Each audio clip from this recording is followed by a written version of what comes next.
Hello, everyone.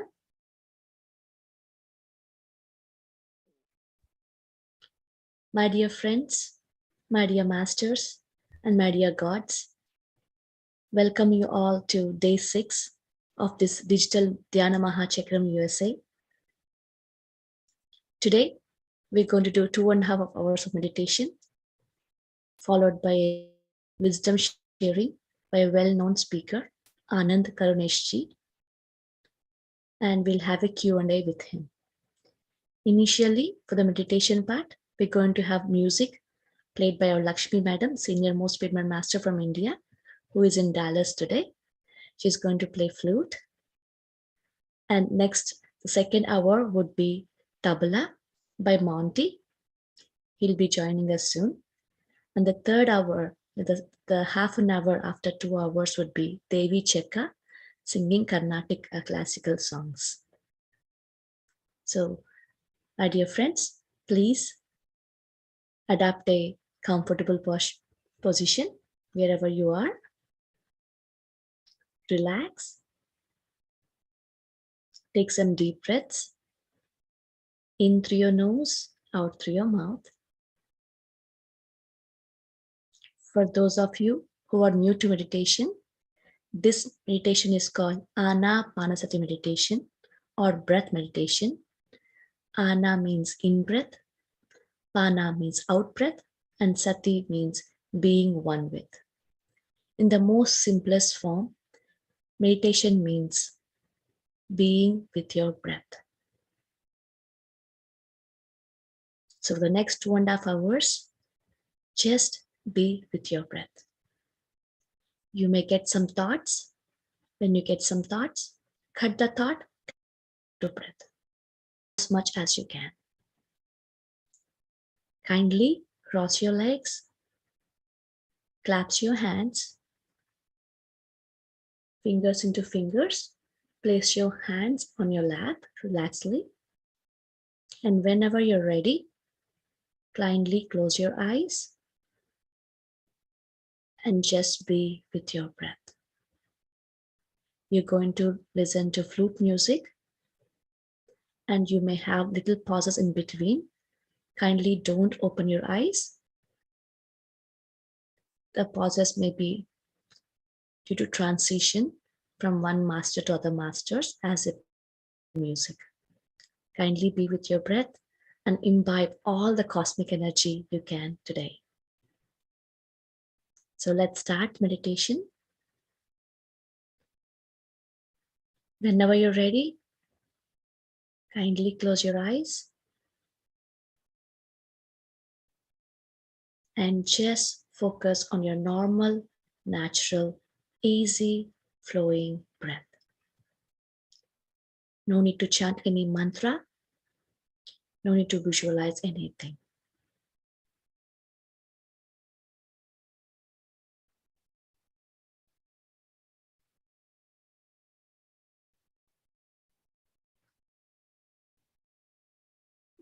Mounty Ji is joining in 2 minutes.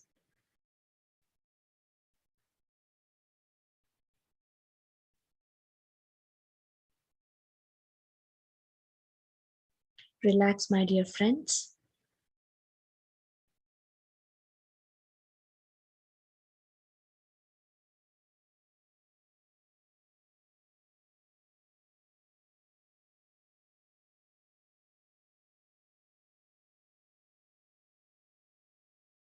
Meditation starts with relaxation. Relax as much as you can.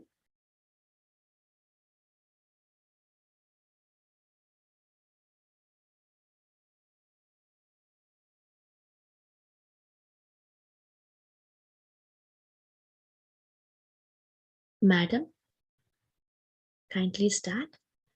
And Mounty is also joining in few minutes.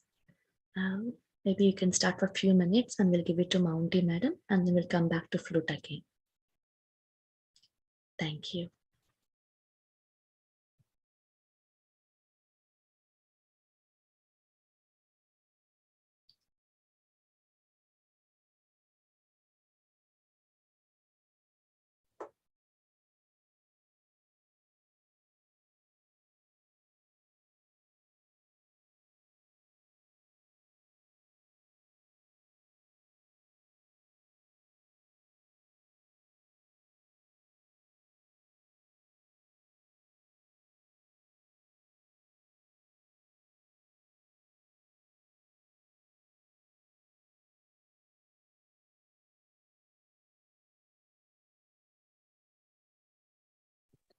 We can't hear you, ma'am.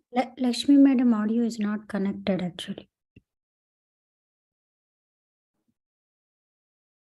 Madam? Yes, she's checking. Okay.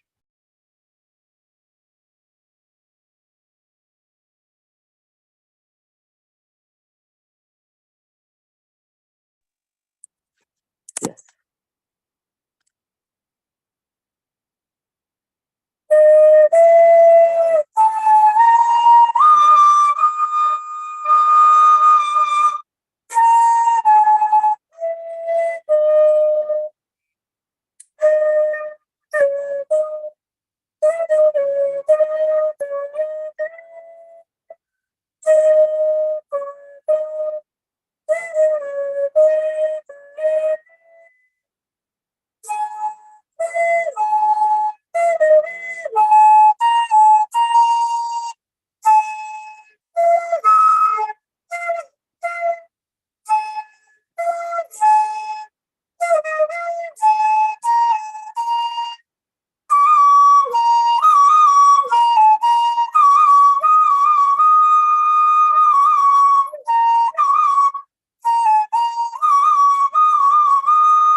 Don't open your eyes, only observe your breath. Only breath.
Kindly be with your breath, my dear friends.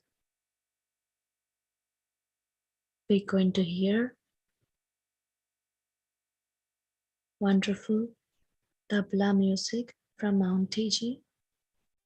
Kindly be with your breath.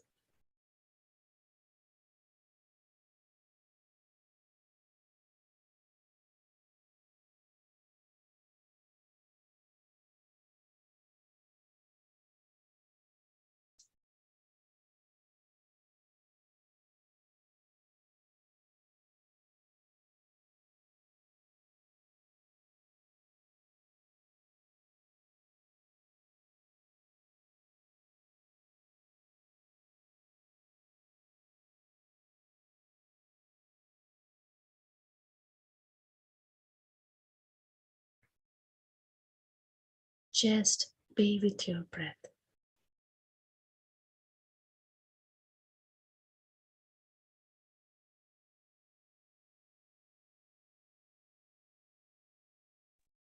Babaji, can you please start your music?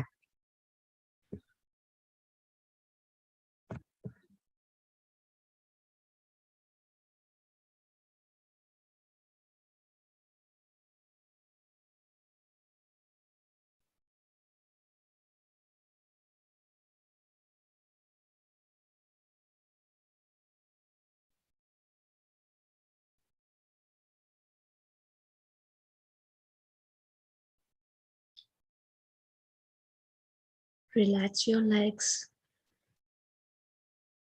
Relax your feet.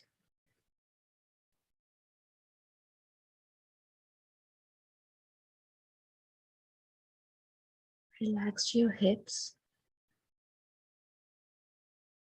Relax your back.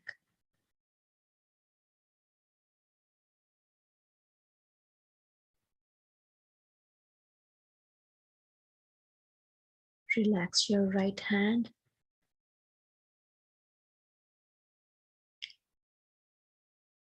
Relax your left hand. Relax your shoulders.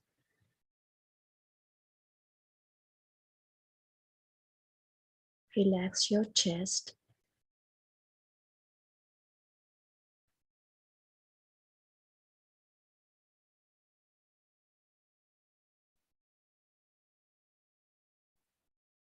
Relax your face.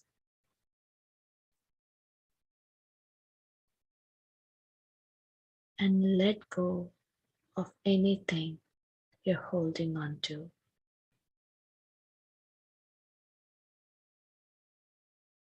And be with your breath.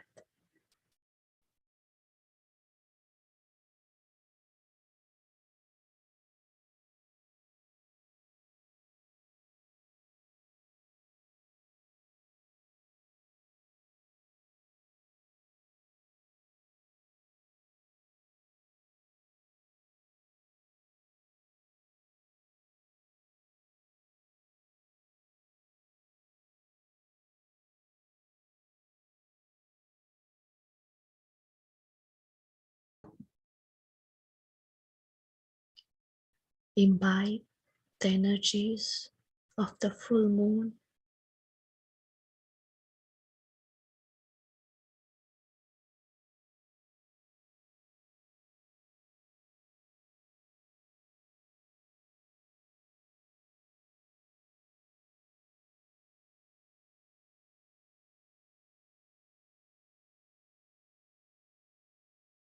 Babaji, please start your music.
Open your eyes.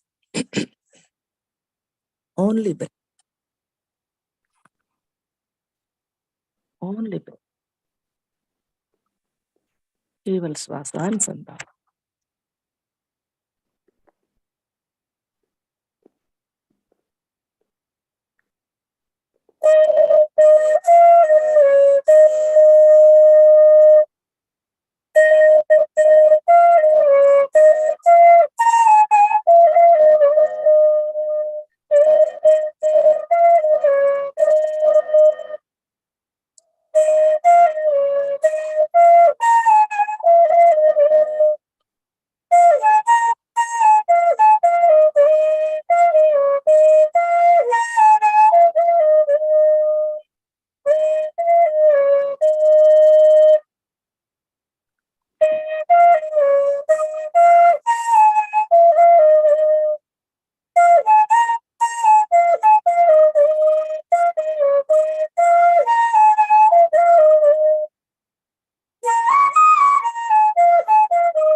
40 more minutes, my dear friends. Please continue with this meditation. What a wonderful day it is.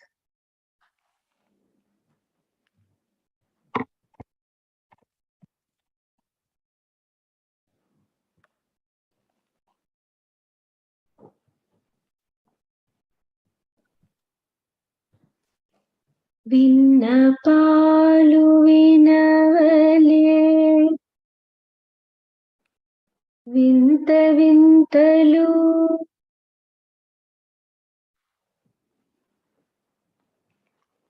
విన్నపాలు వినవలే వింత వింతలు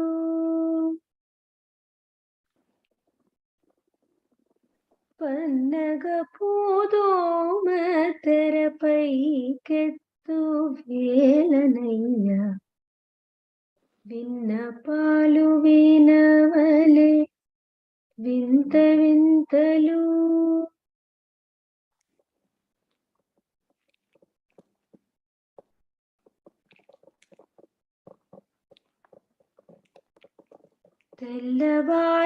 తెల్లవారజామెక్కి దేవతలు మునులు అల్లనల్లనంతనంత దిగోవారే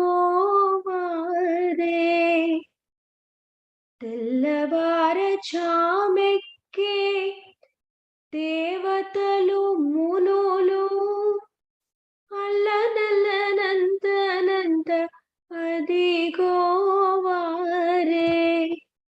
చల్లతమ్మిరే కుల సారసపు కన్నులు చల్లతమ్మిరే కుల సారసపు కన్నులు మెల్లమెల్లనే మెల్లమెల్లనే విచ్చి మేలుకొన వేలనయ్య విన్నపాలు వినవలే వింత వింతలు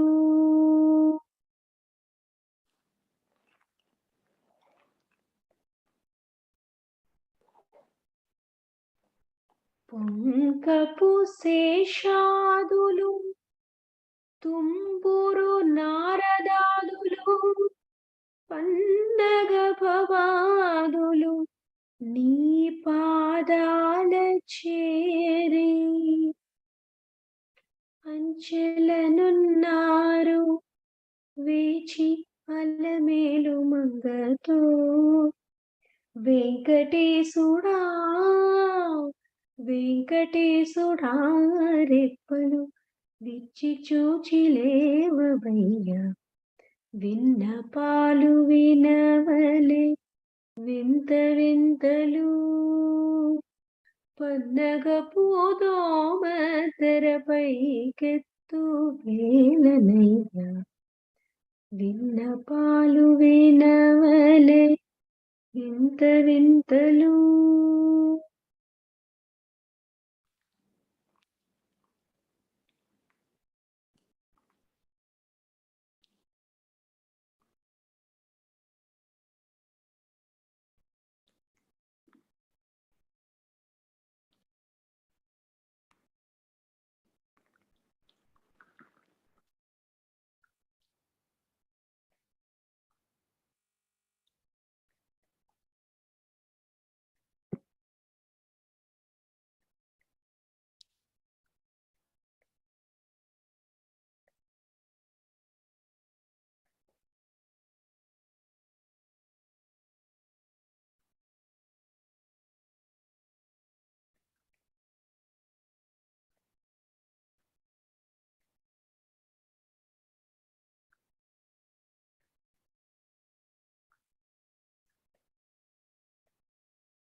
వెలుపల మారవక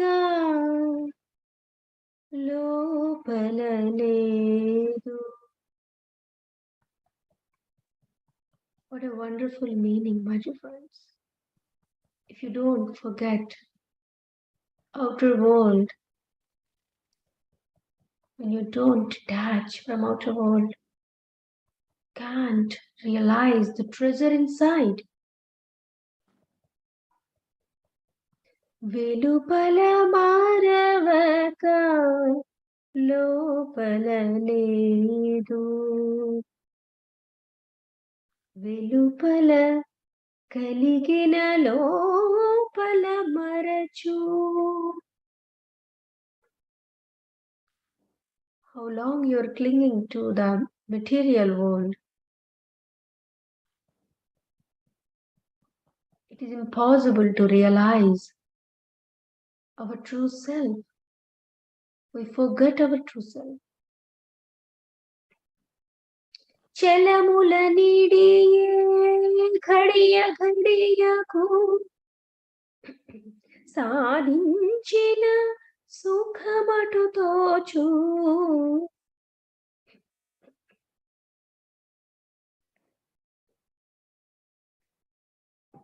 వెలుపల మారవక లోపల లేదు. వెలుపల కలిగిన లోపల మరచు. చలముల నిడియే ఘడియ ఘడియకు సాధించిన సుఖమటు తోచు. వెలుపల మారవక లోపల లేదు.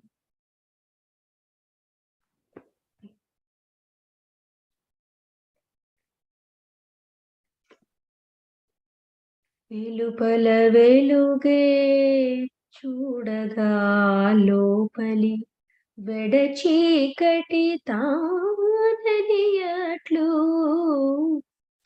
వెలుపల వెలుగే చూడగా లోపలి వెడచీకటి తాననియట్లు. చేగల ఇంద్రియములలో తిరిగిన చిత్త వికారము అగుపడదు.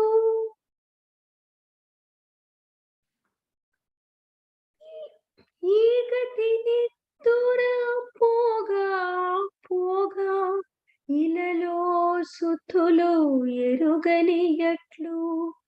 యోగపుటే కాంతమ్మున తన మనసు ఉగి మరవగ మరవగ హరిగనును. వెలుపల మారవక లోపల లేదు.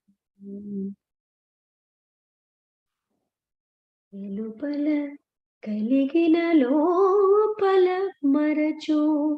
చలముల నిడియే ఘడియ ఘడియకు సాధించిన సుఖమటు తోచు. వెలుపల మారవక లోపల లేదు.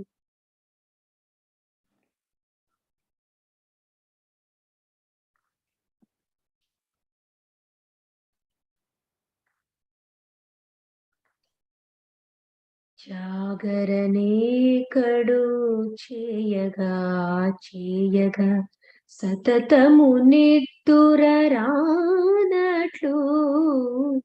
జాగరణే కడు చేయగా చేయగా సతతము నిద్దుర రానట్లు.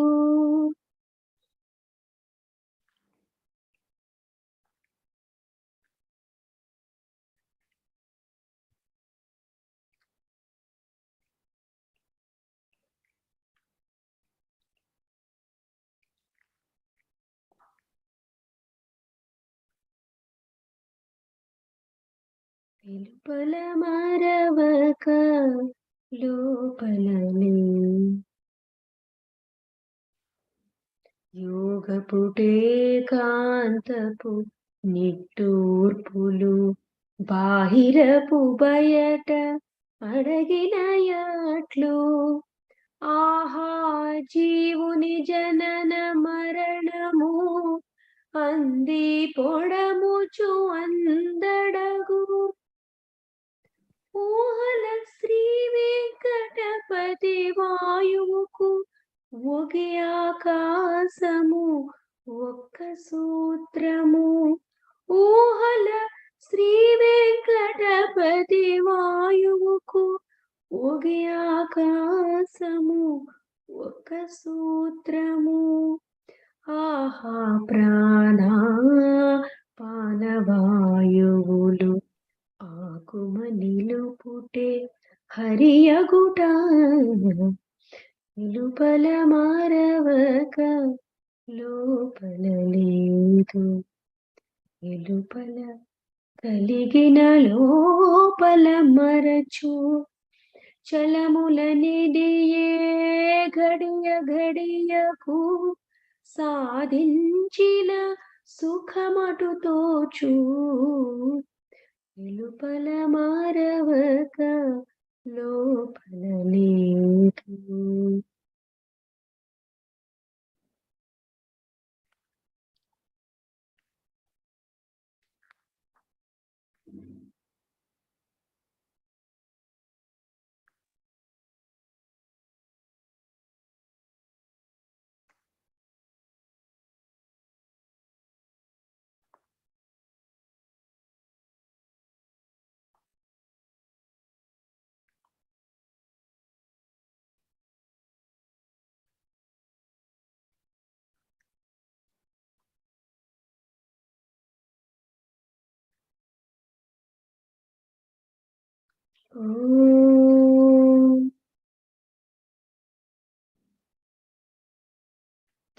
త్రయంబకం యజామహే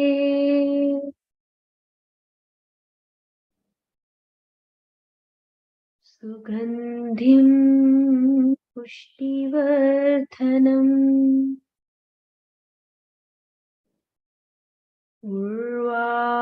ఉర్వారుకమివ బంధనం మృత్యోర్ముక్షీమమామృతం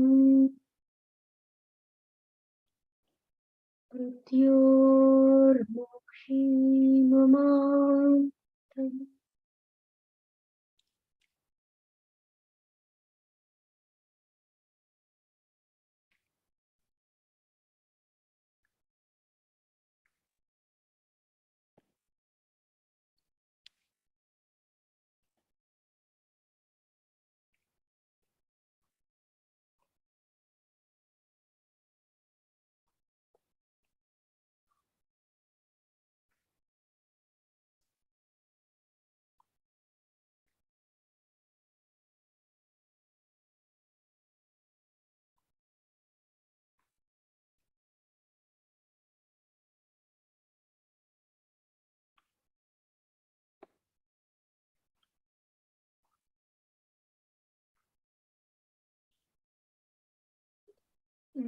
నానాటి బ్రతుకు నాటకము నానాటి బ్రతుకు నాటకము కానక కన్నది కైవల్యము నానాటి బ్రతుకు నాటకము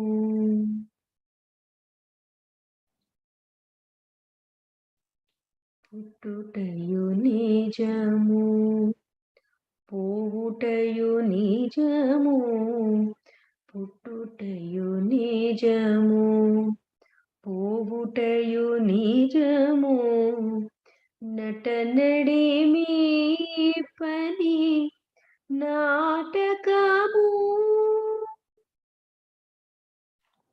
ఎట్ట ఎదుట గలది ప్రపంచము ఎట్ట ఎదుట గలది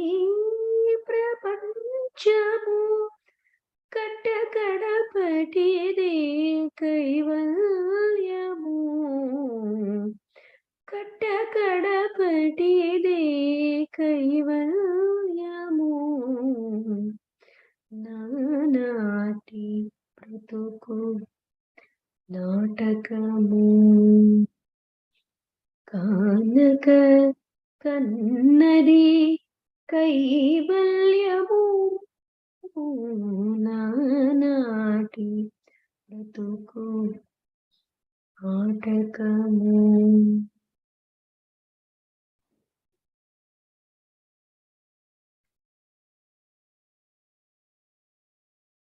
కుడి చేతన్నము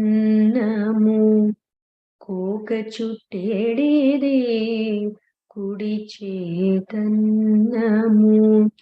కోక చుట్టేడిదే నడి మంత్రపు పని నాటకము కుడి చేతన్నము కోక చుట్టేడిదే నడి మంత్రపు పని నాటకము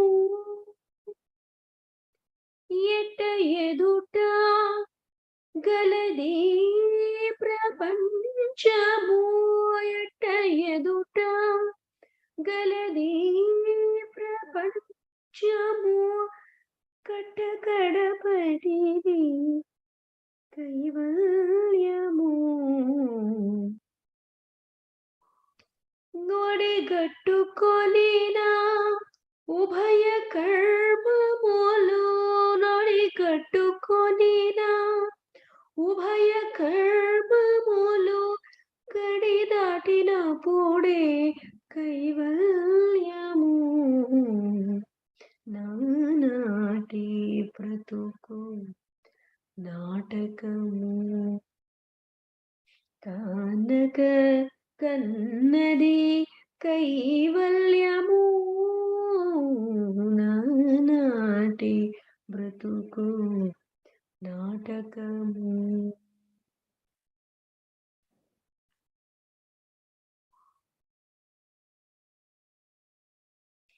తెగదు పాపము తీరదు పుణ్యము తెగదు పాపము తీరదు పుణ్యము నగి నగి కాలము నాటకము తెగదు పాపము తీరదు పుణ్యము నగి నగి కాలము నాటకము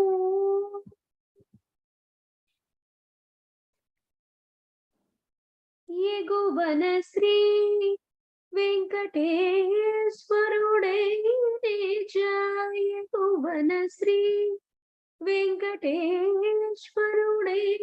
నిజ గగనము వీడిది కైవల్యము గగనము వీడిది కైవల్యము నానాటి బ్రతుకు నాటకము కానక కన్నది కైవల్యము నానాటి బ్రతుకు నాటకము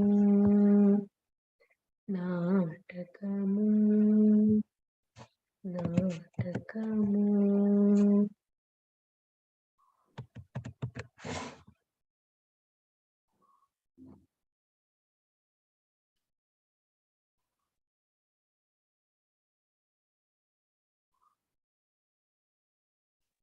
My dear friends, truth is same no matter when and where it came out. Lord Annamacharya said, Nanati Bratuku Natakamu. Same truth came from Shakespeare.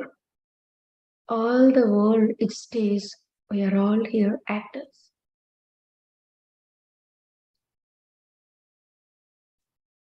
How beautiful it is.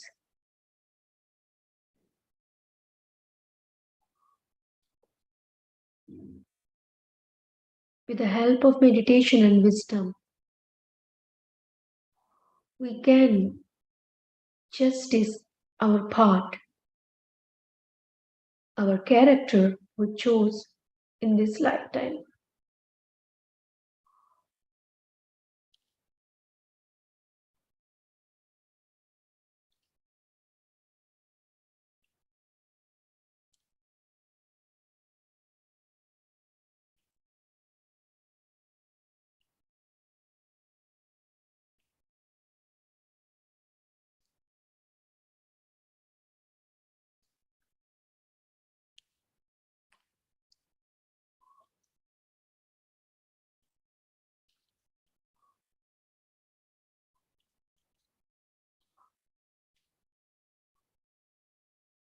We often forget this truth.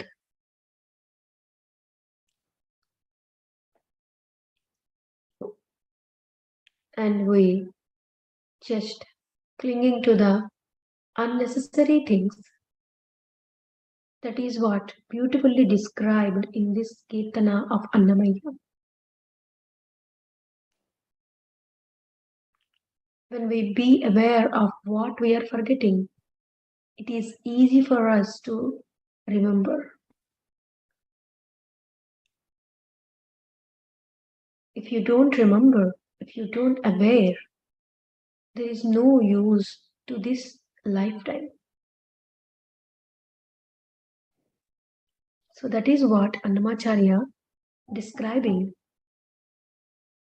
spreading through this beautiful Sankirtana. Ekkadi Manushi Janmam.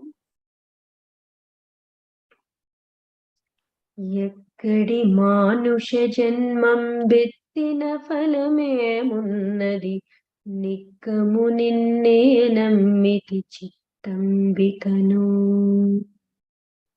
నీ చిత్తంబికను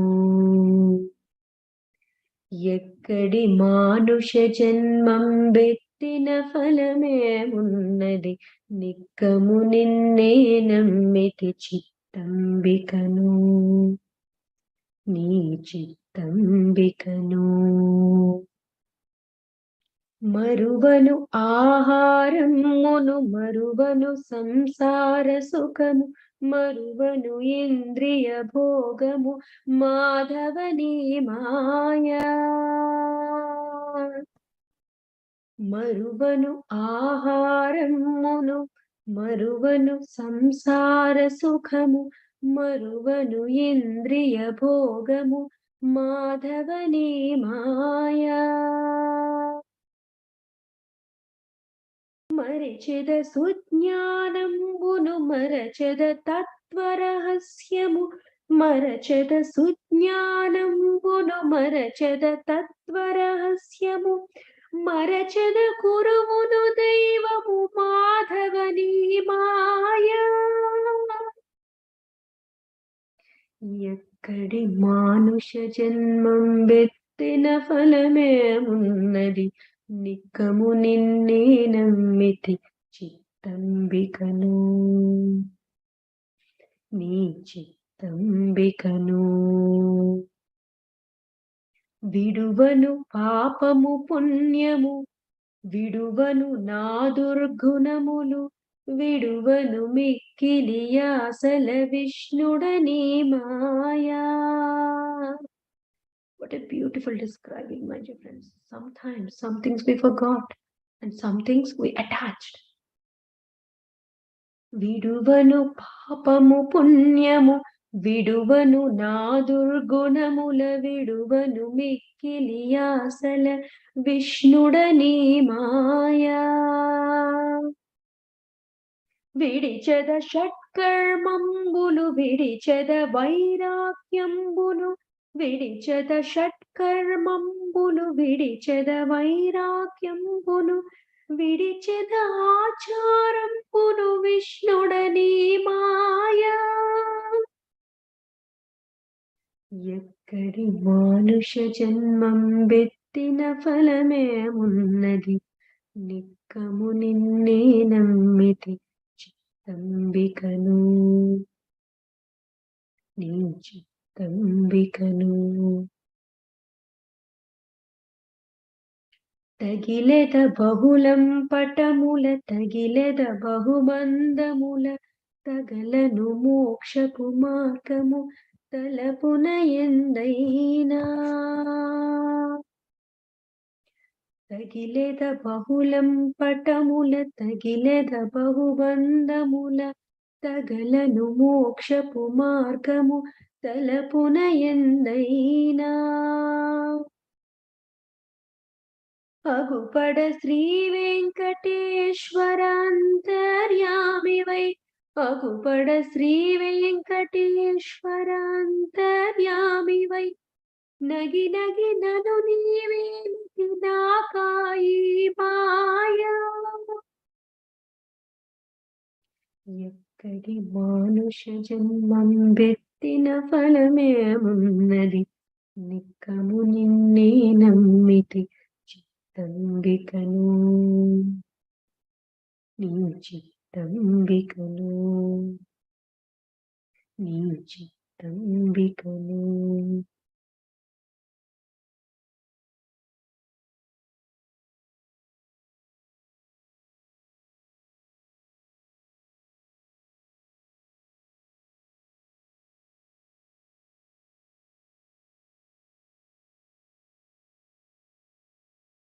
All this material world is an illusion, my dear friends. We often fell into that illusion and forget our reality and our own truth, our true form of who we are and what we need to do here, why we came here, and what is the purpose of our life. It is important. It must. Practice of meditation is must. Being aware of our truth is important. Living in the truth will transform.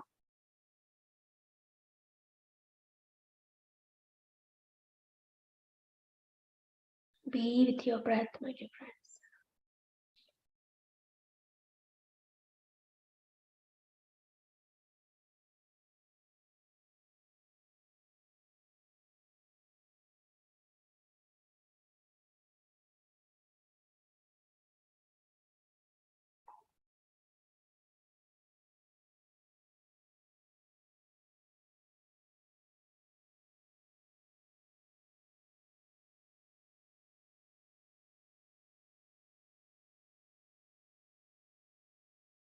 सकलं हे सखी ध्यानामि सकलं हे सखी ध्यानामि सत्प्रकटविलासं परमं वदसि सकलं हे सखी ध्यानामि सखी ध्यानामि सखी ध्यानामि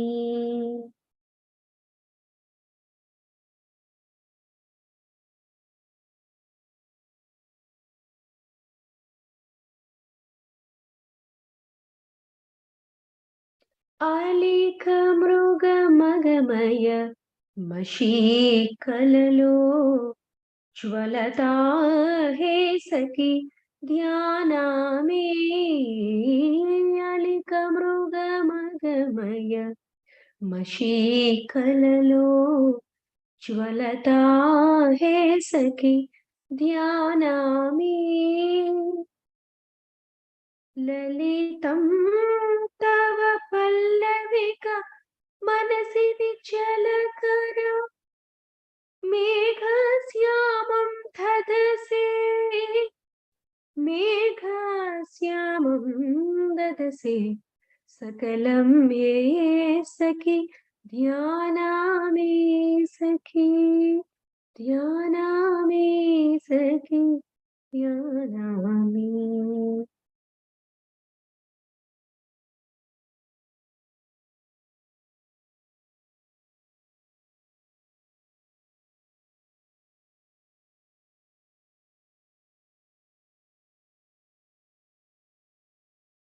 अलिकमृगमदमय मशीकललो ज्वलता हे सखी ध्यानामि।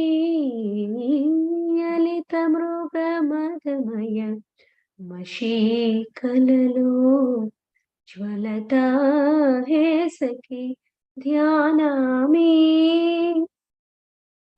ललितं तव पल्लविकमनसि निश्चलकर मेघश्यामं ददसि मेघश्यामं ददसि सकलं हे सखी ध्यानामि सखी ध्यानामि सखी ध्यानामि।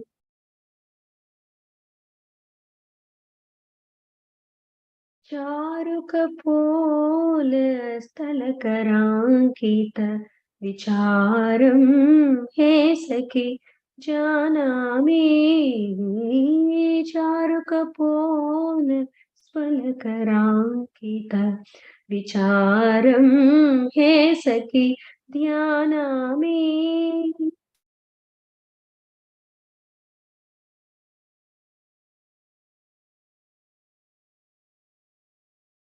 तनदुरसा वेङ्कटगिरिपते तनदुरसा वेङ्कटगिरिपते विनुतहोन सुख विभवं दधसे विनुतहोन सुख विभवं दधसे सकलं हे सखी ध्यानामि सत्प्रकटविलासं परमं ददसे सकलं हे सखी जानामि सखी जानामि सखी जानामि।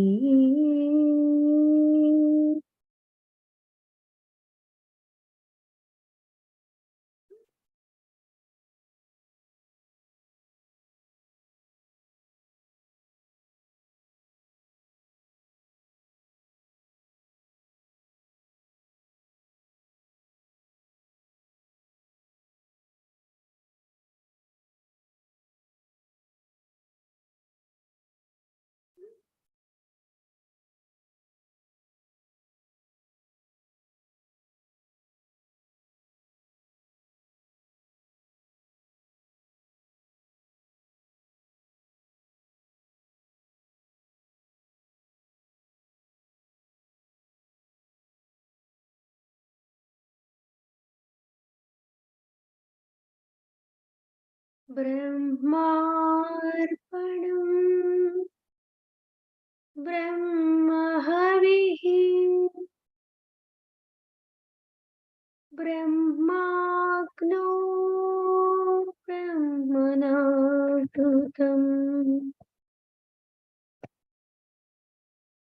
ब्रह्मैव तेन गन्तव्यम् ब्रह्मकर्म समाधिना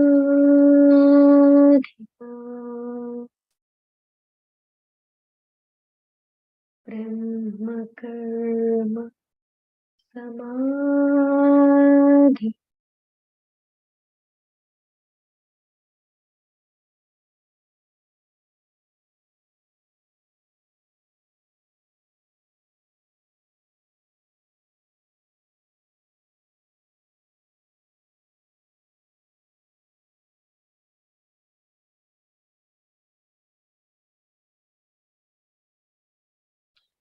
अहं वैश्वानरो भूत्वा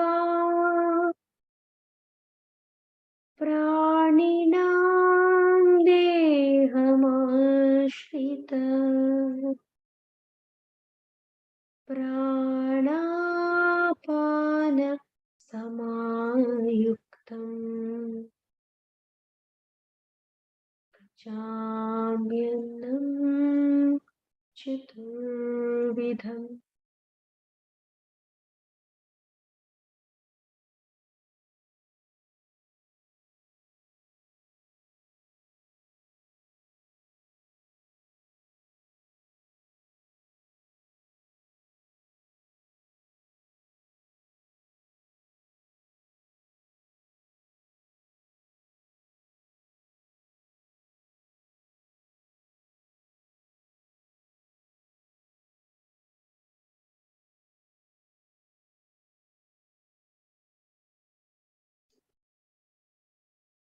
My dear friends, let us connect with the Devi energies.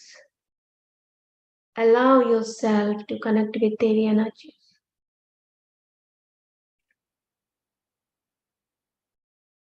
Sri Mata, Sri Maharajni, Shrimat Simhasaneshwari, Chidagnikunda Sambhuta, Devakarya Samudhyata. We are here to do our Devakaryam, divine deeds.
ध्यानध्यातृ ध्येयरूपा Dharma धर्मविवर्जिता Vishwarupa जागरिणी स्वपन्ती तेजसात्मिका ध्यानध्यातृ ध्येयरूपा Dharma धर्मविवर्जिता Vishwarupa जागरिणी स्वपन्ती तेजसात्मिका.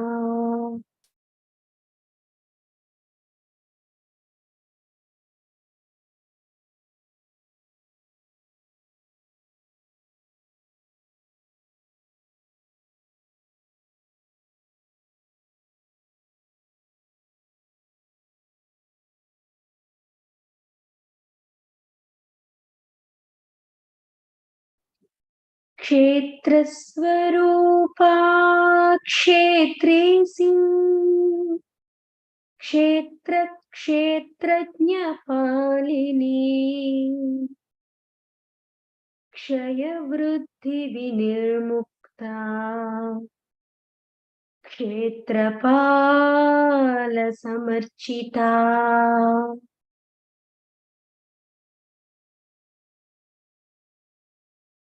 क्षेत्रस्वरूपा क्षेत्रेसि क्षेत्रक्षेत्रज्ञपालिनी क्षयवृद्धिविनिर्मुक्ता क्षेत्रपालसमर्चिता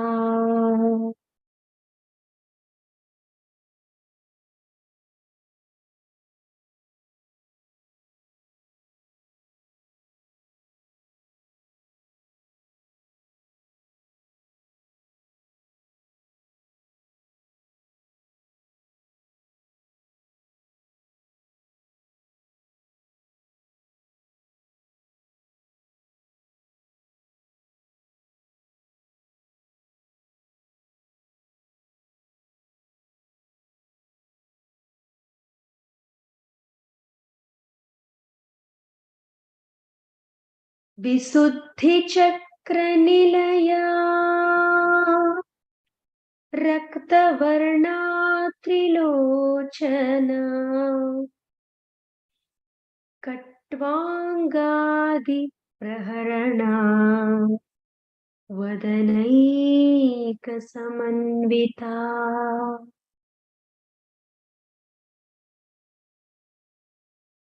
विशुद्धिचक्रनिलया रक्तवर्णा Trilochana कट्वाङ्गादिप्रहरणा वदनैकसमन्विता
Last 5 minutes, my dear friends. Be with your breath.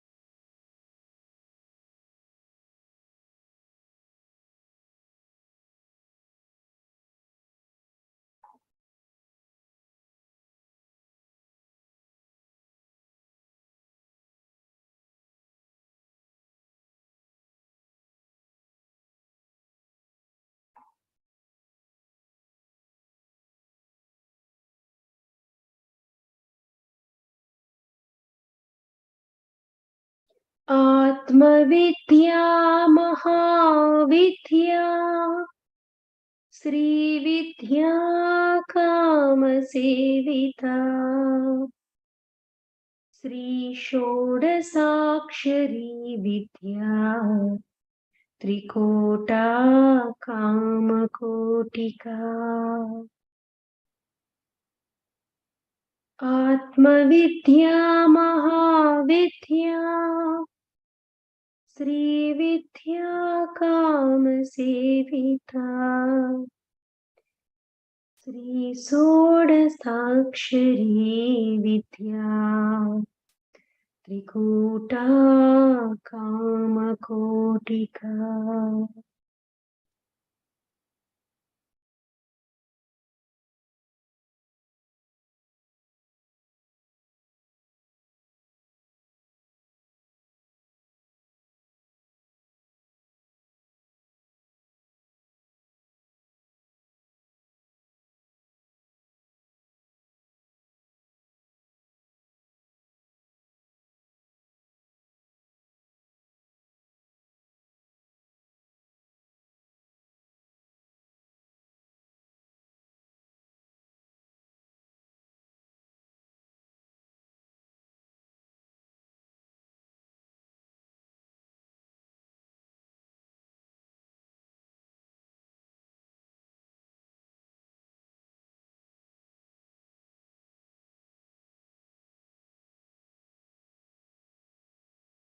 सर्वेषां स्वस्तिर्भवतु सर्वेषां शान्तिर्भवतु सर्वेषां पूर्णं भवतु सर्वेषां मङ्गलं भवतु सर्वेषां स्वस्तिर्भवतु सर्वेषां पूर्णं भवतु सर्वेषां शान्तिर्भवतु सर्वेषां मङ्गलं भवतु सर्वे भवन्तु सुखिनः सर्वे सन्तु निरामयाः सर्वे भद्राणि पश्यन्तु मा कश्चित् भवात् भवेत् ॐ शान्ति शान्ति शान्तिः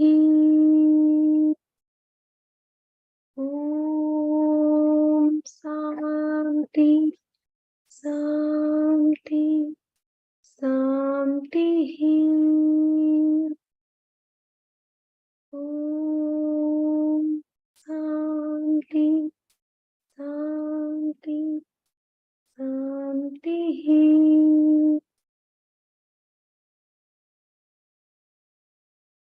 My dear friends, slowly come back to your conscious self. Feel your body. Feel your head.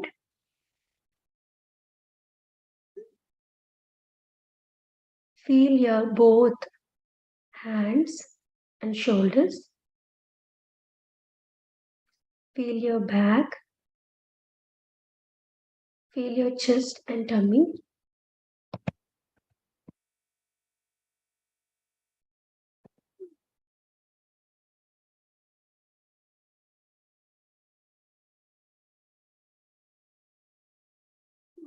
And whenever you are ready to open your eyes, slowly place your both hands on your closed eyes for 4 seconds.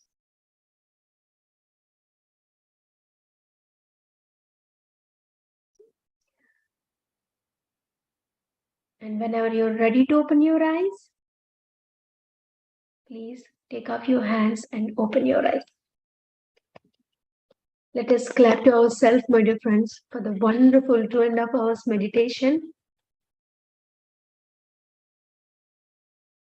And Sheetalji, can you please make Ram also co-host? Ramji, raise your hand. Yes. Ramji. So, and I'm so grateful for giving this opportunity, my dear friends. And now I'm taking this, I'm giving this over to Ramji. So Ram Garu, please take it over. Thank you. Yeah, Thank you you, so much. Devi. Thank you so much for a wonderful session. I'm not sure. Will I be? So I think before we start with our next speaker, we have a welcome song for him. Divya Garu is from the host side. Will you be playing, or I can share my screen? Ramji, 1 minute, he's joining. Once he joined, then you can play the welcome song. 1 minute, and we'll thank the musicians and everything. Thank you. Yeah, I know we had Mr. Monty as well today for a wonderful percussion. We thank him for providing a live instrument meditation session.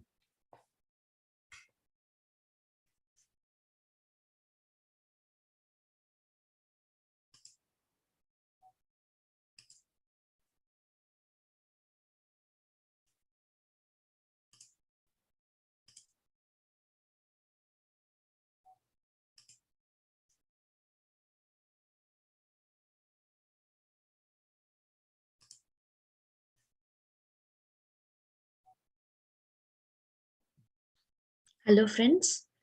Um, before he joins, we can have experience sharing, Devi, if possible.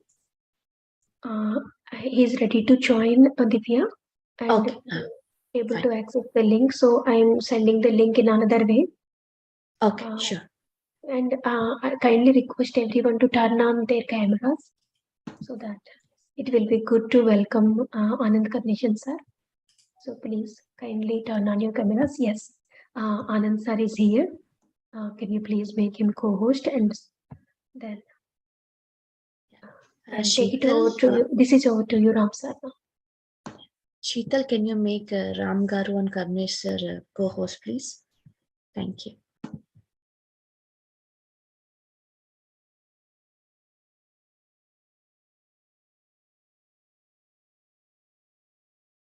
Friends, please kindly turn on your cameras.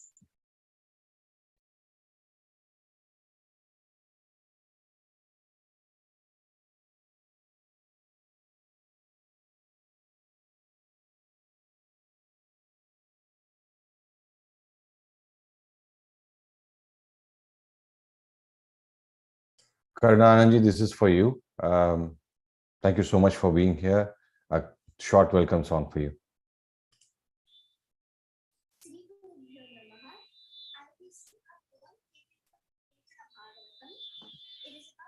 Ram Garu, increase the volume to max. We can't Thank you. hear it. Okay.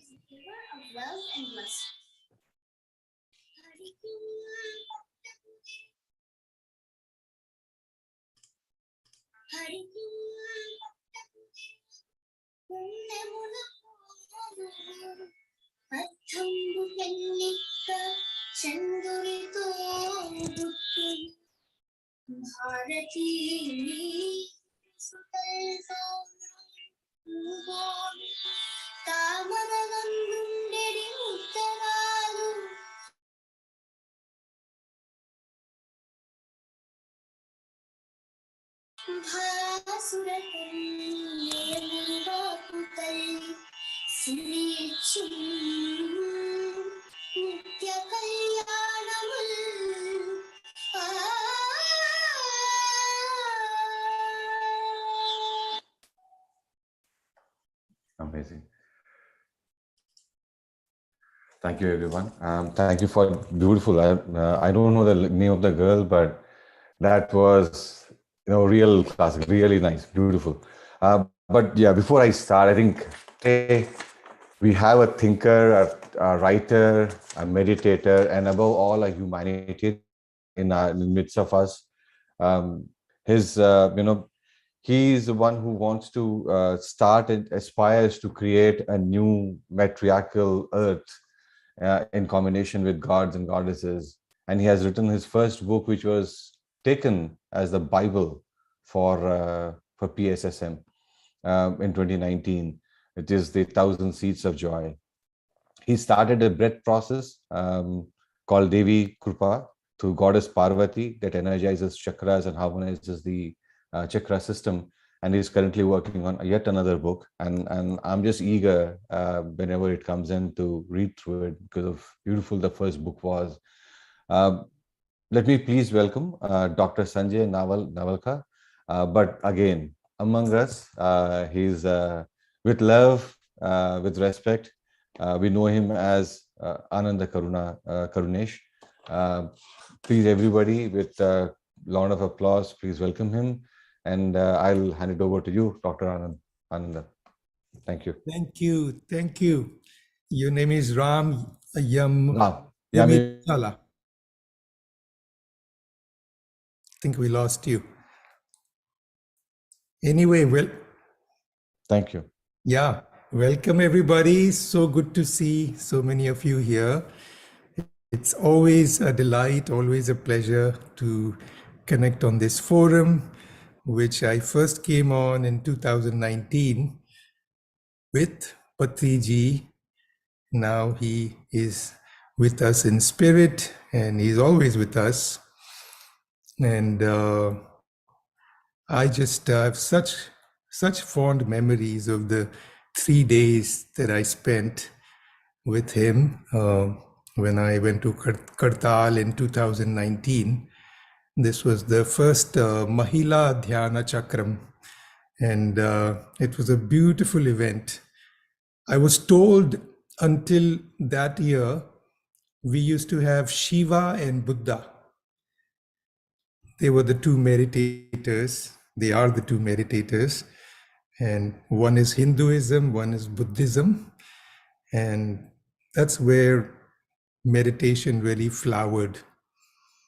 And then that year when I went there and he invited me to speak to the audience, I was so delighted to see there is Lakshmi ji, Parvati ji, Saraswati ji. There were three images, and it was named Mahila Dhyana Chakram. And that kind of represented that year, the transition.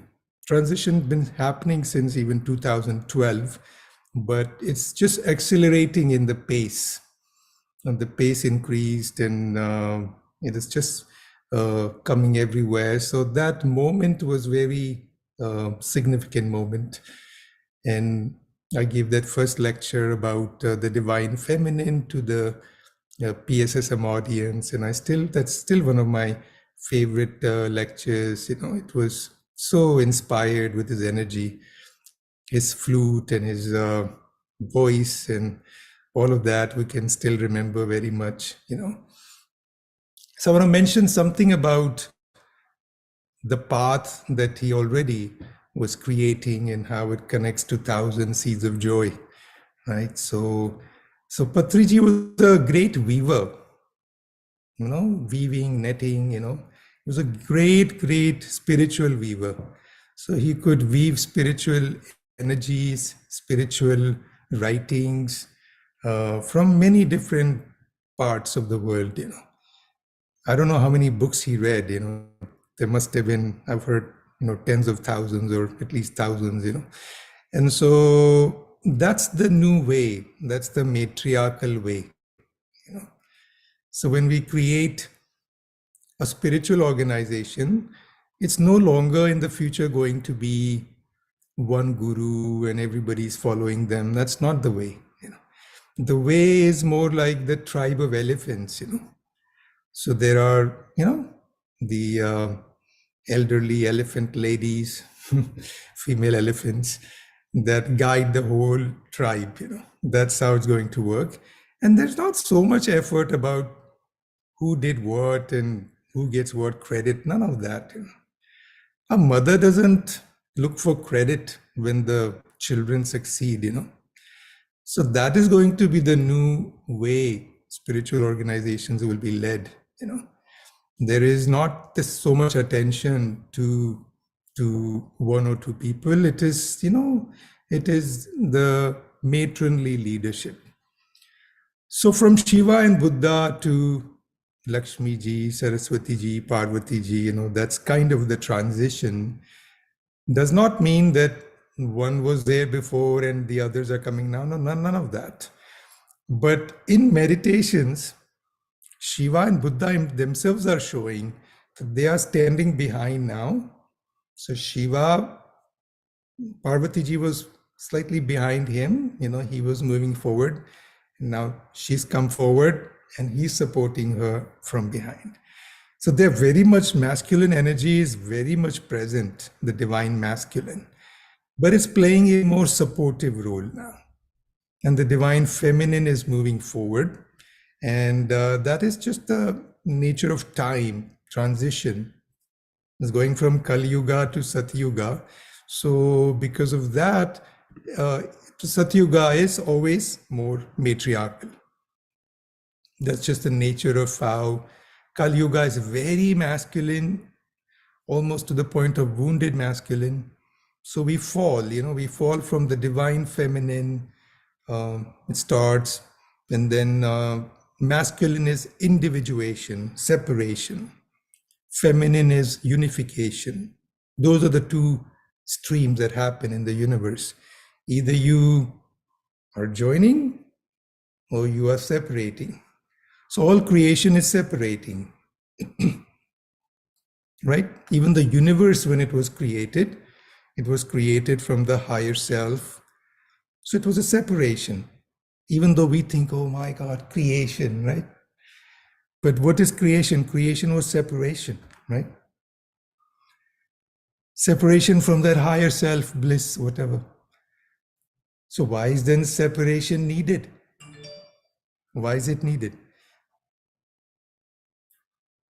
Well, it's a spiritual law. Without separation, you cannot have union. Without hot, you cannot have cold. So how would you know oneness if there was nothing such as no oneness? If there was no division, there's no way to know oneness, right? So because of that, that's the spiritual cycle, you know. We create what we're not so that we can know what we are.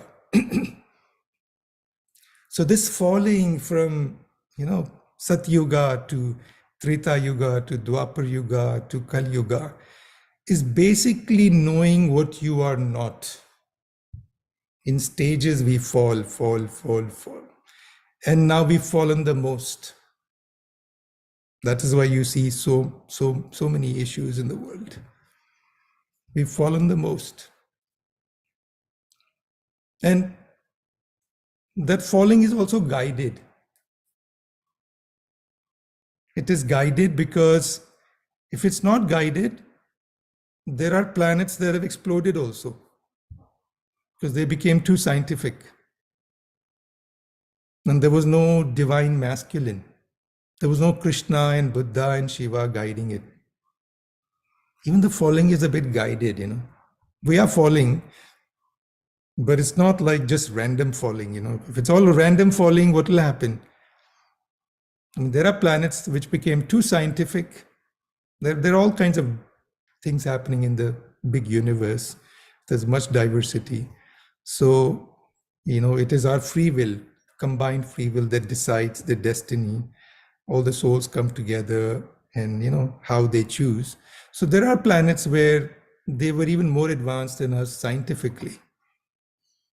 But the human side, the spiritual side did not develop enough. The divine masculine was not able to guide it as much. And with science came nuclear energy and all of that. And, you know, eventually there were wars and they exploded the whole planet, you know, it was gone, you know. So we are lucky that we are close to that, but hopefully there is enough spiritual awareness. There's enough spiritual energy also, not only mental awareness, but energy also, that we have survived this and we will survive this. That the falling has been nice, that, you know, we've experienced what we are not. And now we are coming into Satyuga, which is going to be where we will find out who we are. And that's always the role of the mother, to birth. So we're birthing into Satyuga, so we need the matriarchy. The divine mother is birthing the new yuga. That is what's happening. And that was indicative of the Lakshmi Saraswati Parvati ji on the Mahila Dhyana Chakram in 2019, and we're continuing that journey. So he loved the book Thousand Seeds of Joy, which also is one of my favorite book also, of course. That book is the messages are so close to me, and they've come for 15 years now, 2007 to 2022 now. So not most, but a good part of the messages are in this first book, and then began channeling with Parvati ji even before this book had come out, and that's slowed down a little bit because of Devi Circle. We're running this organization for this coming of matriarchy and spreading the knowledge, but that will be coming soon. So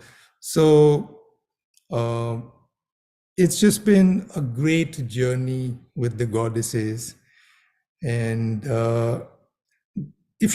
many of you have read the book, so if you read the book, Thousand Seeds of Joy, you will feel the energy. Once in 2012, I've related this story many times. We thought the book was finished, but it was not. It was only 1/3 done. So I thought maybe we should look for publication and try to get it out. So Lakshmi ji channeled a message and she said, you are getting in the words.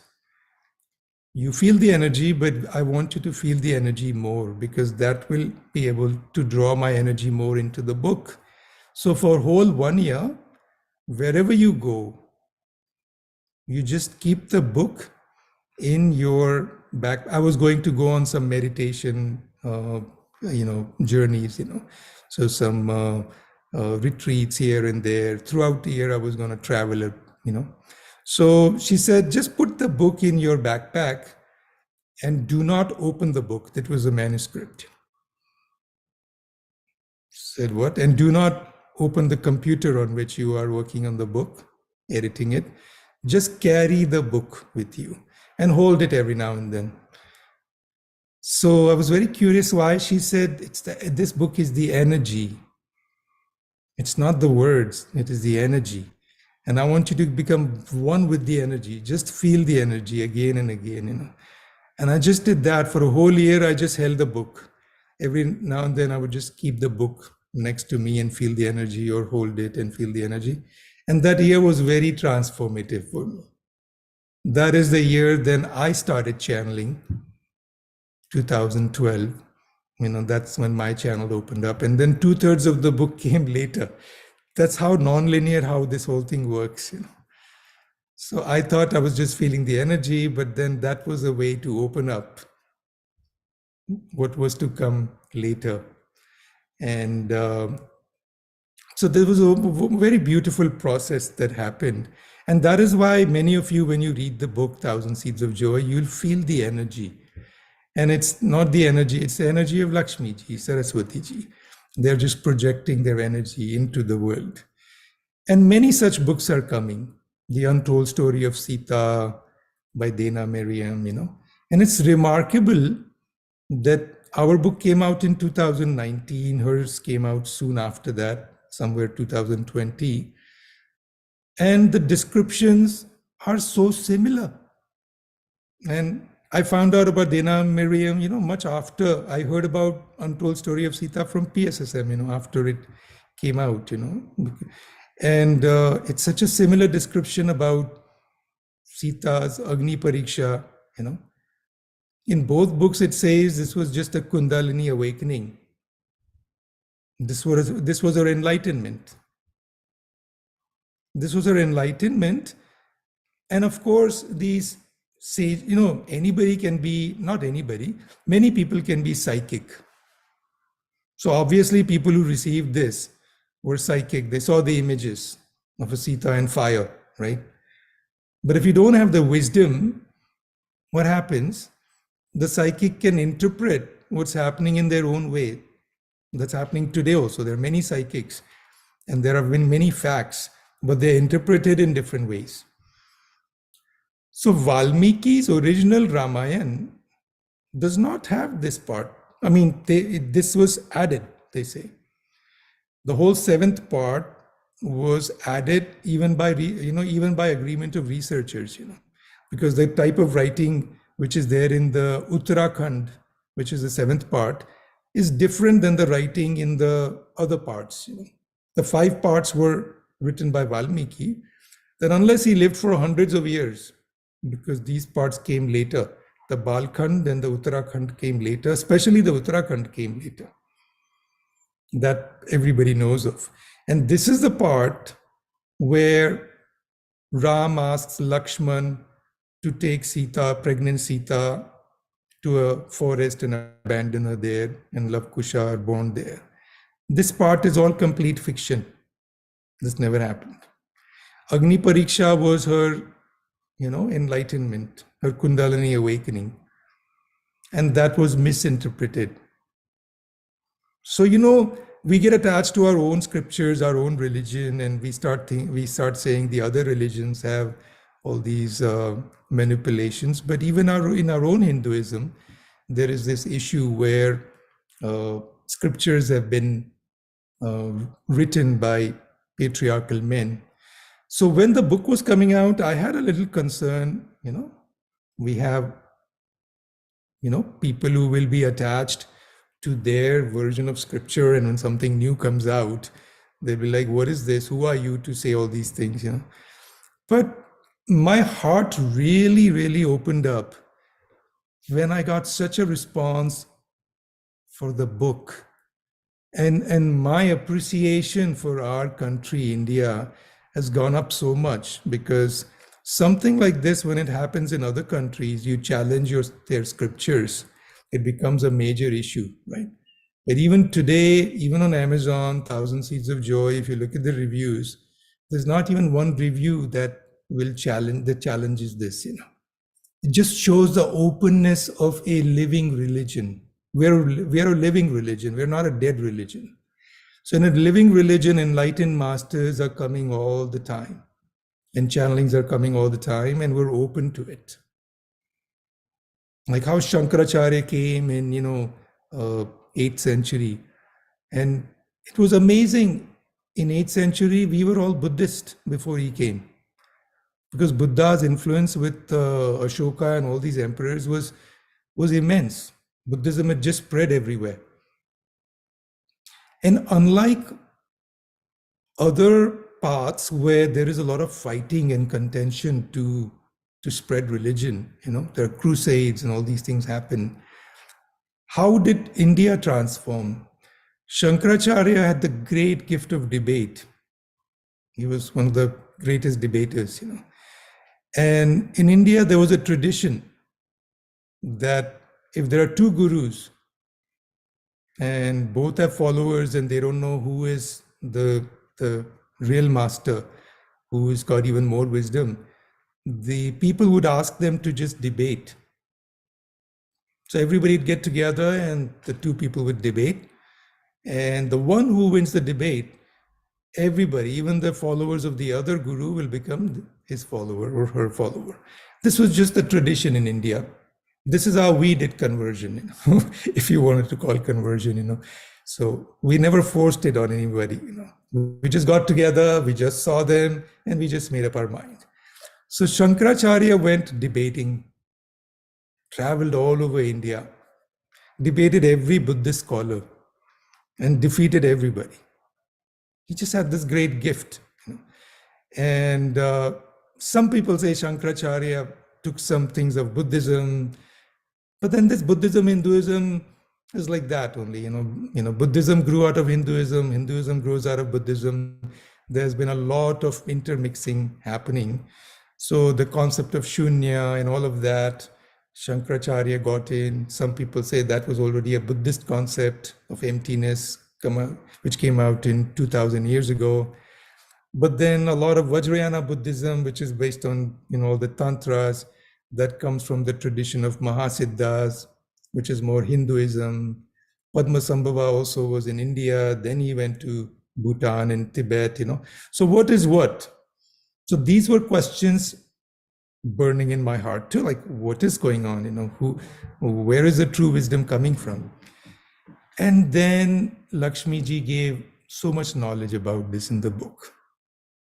So I'll just go over briefly as we were falling from Treta Yuga to Dwapar Yuga and all of that. So there was a time before Mahabharata Ramayana had been written. There was a time in our Vedas where Vishnu was not such a big god. He was a minor god. And Indra was the major god, We had these gods of elements, and Indra is mentioned a lot in Rig Veda and our Vedas. Now, what are these gods and goddesses? So if you think of the chakra system, once the first 4 chakras open, and this is in Buddhism also, first 3 open, you're enlightened. Suffering mind has dissolved. Now you think when you choose to think. You don't think because you have to think, you must think, you're forced to think. Most of us, the thinking just continues. But once the first 3 chakras around which the mind is, that dissolves, then the thought happens by choice. If you're sitting and enjoying a sunset and you've decided you don't want to think, no thought will come. You're enlightened. You'll just feel the bliss. And then the heart chakra opens. Once the heart chakra opens, you're enlightened to a stage that if you go into the higher realms, now it's your choice. You don't have to come back. And with heart chakra open, you basically are in a state where you can get enlightened in the heavens. So many beings who were on earth, who had attained that state, they were in the heavens, and they could get enlightened. In the heavens, they could get enlightened. But then you choose, there's a choice, like a bodhisattva, There's a lot of compassion that comes in. So many of them can choose to come back as humans and then get enlightened here. So there were many gods in the heavens, and all of them chose to come back to get enlightened. And many of them came in Buddhism. So when Buddha was there, enlightenment was everywhere. The whole region was lit. There were many people getting enlightened, and many of them were these gods from the heavens that had incarnated on earth to get enlightened. And Buddha himself is Vishnu's incarnation. So now you tell me, if Vishnu's incarnation comes as Buddha, and all the Hindu gods and even from other religions, whoever, they also come in Buddhism and they all get enlightened for centuries, is that another religion, or it's the same stream? It's the same. Hinduism, Buddhism are just one stream, right? How can it be two streams? It's Vishnu here, and it's all the gods coming, and they're all getting enlightened because they're going beyond this subtle ego, Even the subtle ego remains even after heart chakra opens. There's a very, very small portion that remains. If that didn't remain, what would happen? If there is no ego, what would happen? Complete zero ego. Right now, if something like that happened to someone, if there is completely zero ego, you will become a rainbow body. There'd be no density. Your body will become body of light. That happens in Buddhism. That happened to Padmasambhava. In fact, the third path in Buddhism is which is the feminine path, which Lakshmi ji and Saraswati ji say is the closest to the divine feminine unfolding that's happening. This Vajrayana Buddhism, which is very interesting. It developed out of the Hindu tantras, mixing Hindu tantras with Theravada and Mahayana Buddhism. So it has, everything in it. Devotion is back in Vajrayana, just like we have in Bhakti path. Chanting, devotion, all of that, because that's another way. You use all the body energies to merge, to melt. So if you were to get completely enlightened, zero ego, you would become a rainbow body. Now that is a very high realization. That's happened to just a handful of humans in the history of humanity. That's not happened even to many beings who are enlightened. They're not walking around as rainbow body. Rainbow body would mean that you can disappear from one location and appear in another location. You would have that gift. Padmasambhava could fly from Bhutan he flew from Tibet to Bhutan. There is this tiger's nest, a place in Bhutan, which has his imprints. So Padmasambhava was like they say Buddha had said, I would come back as a bigger Buddha. And if you look at the life of Padmasambhava, it is filled with miracles. When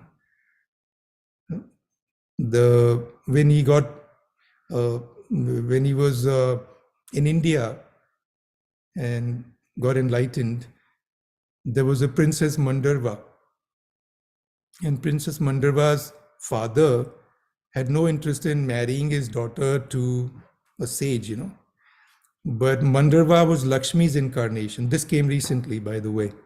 We always knew Yeshe was Saraswati ji's incarnation, but Mandarva was Lakshmi ji's incarnation. And Lakshmi ji and Saraswati ji were both around Padmasambhava, who's Vishnu's incarnation. So they're playing out this again and again in these incarnations. So Mandarva's father did not like this idea. So he had them arrested and they were put on the stake and they both were going to be burnt. They lit the pyre and something immense happened. That whole pyre, instead of burning, became a lake. And they're sitting in this lotus flower, both of them. So when the king saw that, he basically agreed, okay, you guys should be together. He surrendered, bowed, and then let them get married. Right.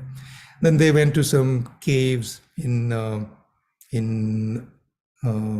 these Chimpu caves, I believe, where they did some of their meditations and tantras, and they both got very high realizations and they were enlightened. So they were very, it was a very grand path. Padmasambhava came already with a soul which was so high vibration that he did not even take a human birth. He was found like Radha, he was just found in a lotus flower. Can that happen?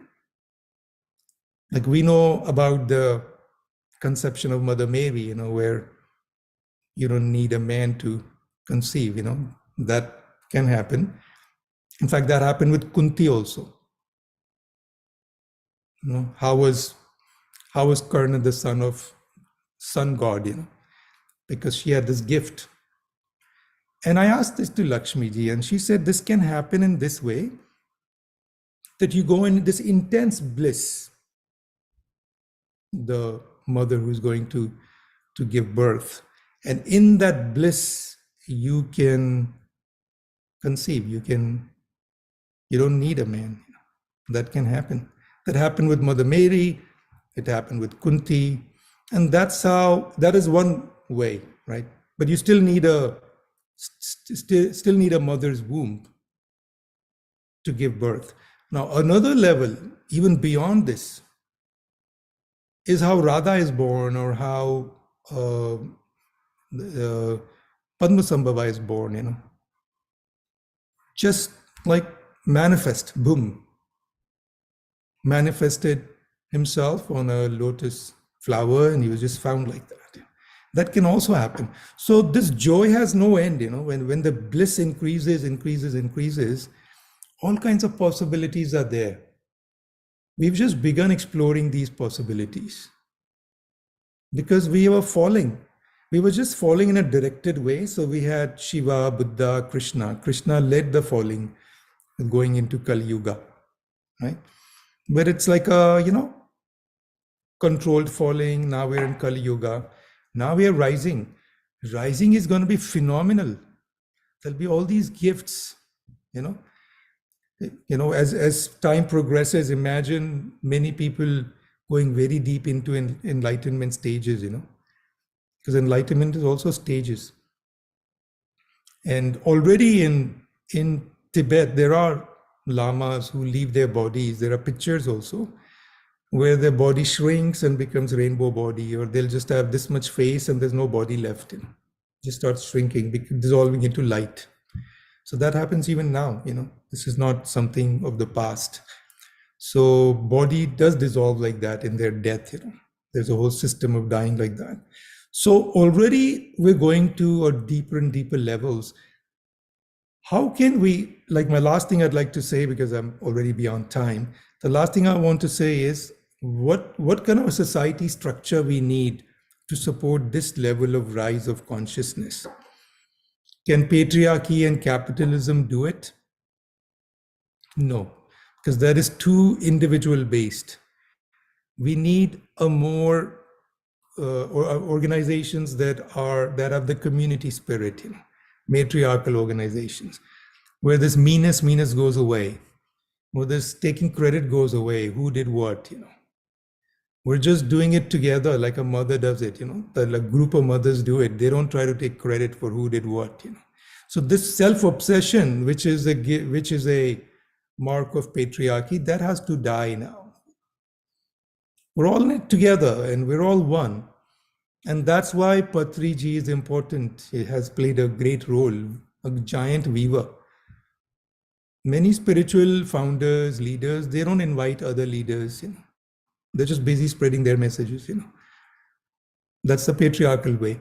The matriarchal way is, joining, All the great spiritual leaders, even today, can join, Dalai Lama can join with the Pope, who can join with, all the great gurus you see. They can have meetings. Why can't they do that? If they all came together and sent a message to the world governments, wouldn't that help?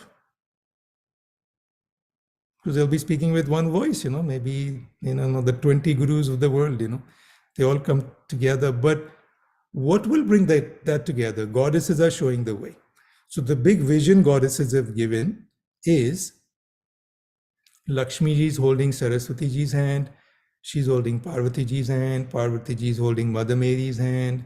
Mother Mary is holding Bridget's hand, Goddess Bridget, who was, in the Western culture, a great goddess. She was so great that her influence was so far and wide, and so many people loved her in that region, that after she passed away, after she left her body, they canonized her and made her into Saint Bridget. Christianity adopted her as one of their saints, and she had nothing Christian about her. She was just a pagan goddess, but she made her into a Christian goddess because her influence was so far and wide. So all that was Bridget, and then Bridget is holding Mother Gaia. Mother Gaia is holding, Isis and Kuan Yin and Tara, and all of them are holding each other's hands, and they're dancing around planet Earth. And this great light is coming on planet Earth from their hearts, and the femininity is rising. So this is the vision where goddesses are not saying, I am above the other. They're all together. That's all. It's a circle. That's all that matters. There's nobody above, nobody below. And that's my message to all of you. In this matriarchy, we're all equal. We all channel. Somebody just takes the effort. I just put 10 years and, just make the effort and make that into a book. Many of you channel. If you also made that same effort, you could also create a book. So there's not really much difference. We're all connected to gods, goddesses, and we all have the gift. Some have less, some have more, but nobody needs anybody, can directly connect to the goddesses. And the invitation is to surrender to this evolving vision, which is of coming together, which is where a mother's heart should run everything. Not only a family, a mother's heart should run a corporation, a mother's heart should run a government, a mother's heart should run a social institution. All these mother's heart is basically anybody can embody, even a man can embody a mother's heart. It simply means unconditional love, nurturing. They just don't have meanness, just love for the sake of love. How a mother is always happy when the son or the daughter is successful. Even a brother might get jealous of the other brother becoming more successful. A father might even have a feeling, oh, my son even did better than me, But a mother will never have that feeling. Even brother and father can have total unconditional love. I'm not saying that. But we come closest to experiencing that when we feel that mother energy, because that just is, And that energy should run the world. That's my message. And that, I think, was very much Patriji's message too, and we're so happy to come together to celebrate this occasion. And that's all I want to say. Yeah. Amazing, Anand sir. I think you have actually answered many of the questions and doubts I had. At least I'm sure many of them, with Mother Mary, with Kunti. But one question I had, we have been hearing about Satyuga coming, and then you rightly said, right? Many of our scriptures also say, goddess is Ekam. She's the one, and And one doubt I always had when they said Goddess sits in your heart, you clarified it just now. When they say she's in your heart, it's not about sitting in your heart chakra, it's about being metrical society. Everybody is equal, try to get that. But have you got any answers regarding when, because I know Patriji spoke about it, many of the other gurus have spoken, meditators have spoken about Satya Yoga coming in. Anything that you got there from? So there's not like it's like, aging. Like when we celebrate our birthday, we don't suddenly become 58 from 57, We are gradually transitioning to 58, So it's just a day, right? Okay. But it's just a day. So Satyuga, there's no particular, there are certain times when different planets will come together, and there's certain events that happen in 2012, and then, recently 2021, there's certain events happen, but it's just a gradual unfolding. So it'll be like, you won't realize enlightenment will spread, and, and slowly after, like if you were to come back after 20 years, you go, oh my God, so much more meditation happening, and, this world is a bit different than what it was. But to those people 20 years from now, they'll see it as a gradual evolution. Okay, it's happening, like we are feeling. Like I think can you tell that from 1970 to 2022, there's a difference? You can't, because you weren't born. Yeah. But you were not, were you born then? I was born then, yeah, I was. Then, okay. So you are younger than or you're older than I thought. Okay, but you were born then, but you were a child then at that time, right? Yeah. So but if you could have the maturity of a 30, 40-year-old in 1970 and also be 30, 40-year-old in 2022, then you'll realize, oh my God, there's a difference. Yeah. There's a huge difference. We didn't have so much of this and so much of that, So you won't notice that, when it happens, but there'll be more joy. There'll be less conflict. We won't need so much pain to evolve.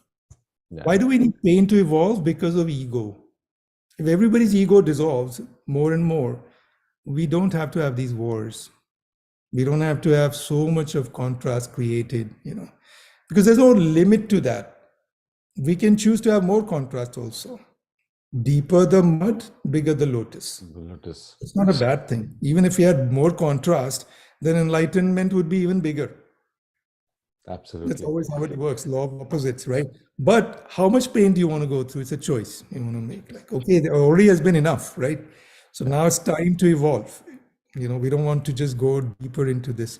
But it's tricky, some of the things happening right now in the world, where America is going, where events are happening in the world, So we're just hoping, just through energetics, all we can do is give energy.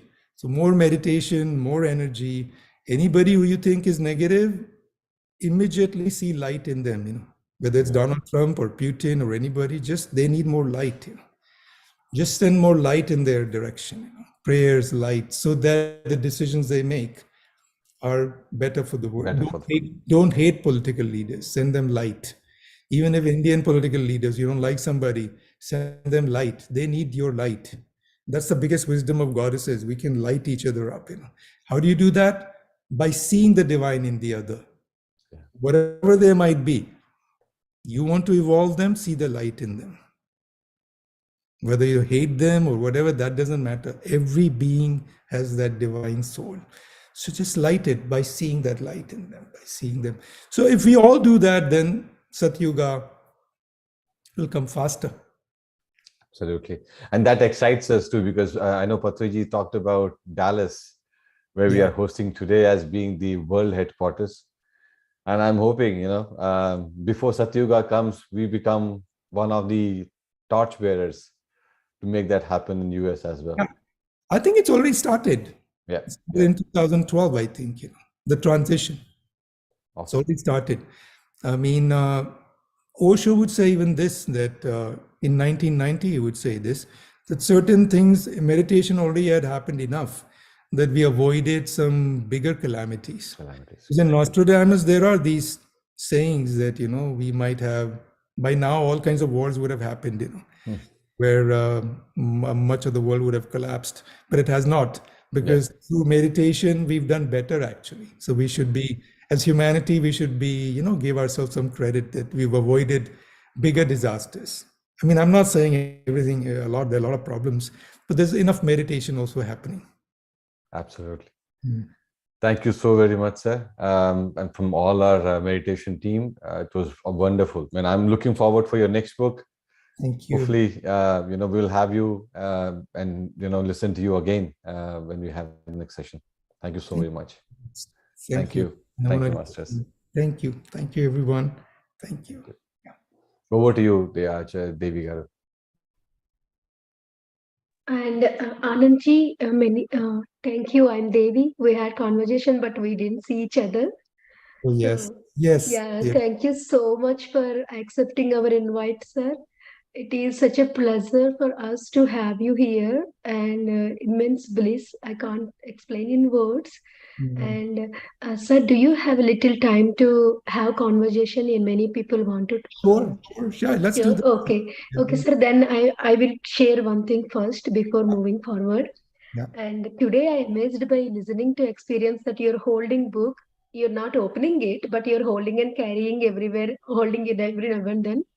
I don't know why. From past 2 days, I'm overwhelming with different things in my life, and so I'm traveling. I'm cooking and everything done with my home, and I'm traveling outside. I'm grabbing Thousand Seeds of Joy book in my hand. Oh, wow. And I'm not opening, I'm not reading it because there are kids in the back seat that keep talking. Me and my husband, there is some discussions going. There is no situation no suitable situation to read a book, but I'm still carrying that from 2 days. So I don't know why I'm carrying, but today when I'm listening to you, oh my God, it is such a bliss, sir. So good to listen from you that experience, and I find that connection. Okay, this is why I'm carrying.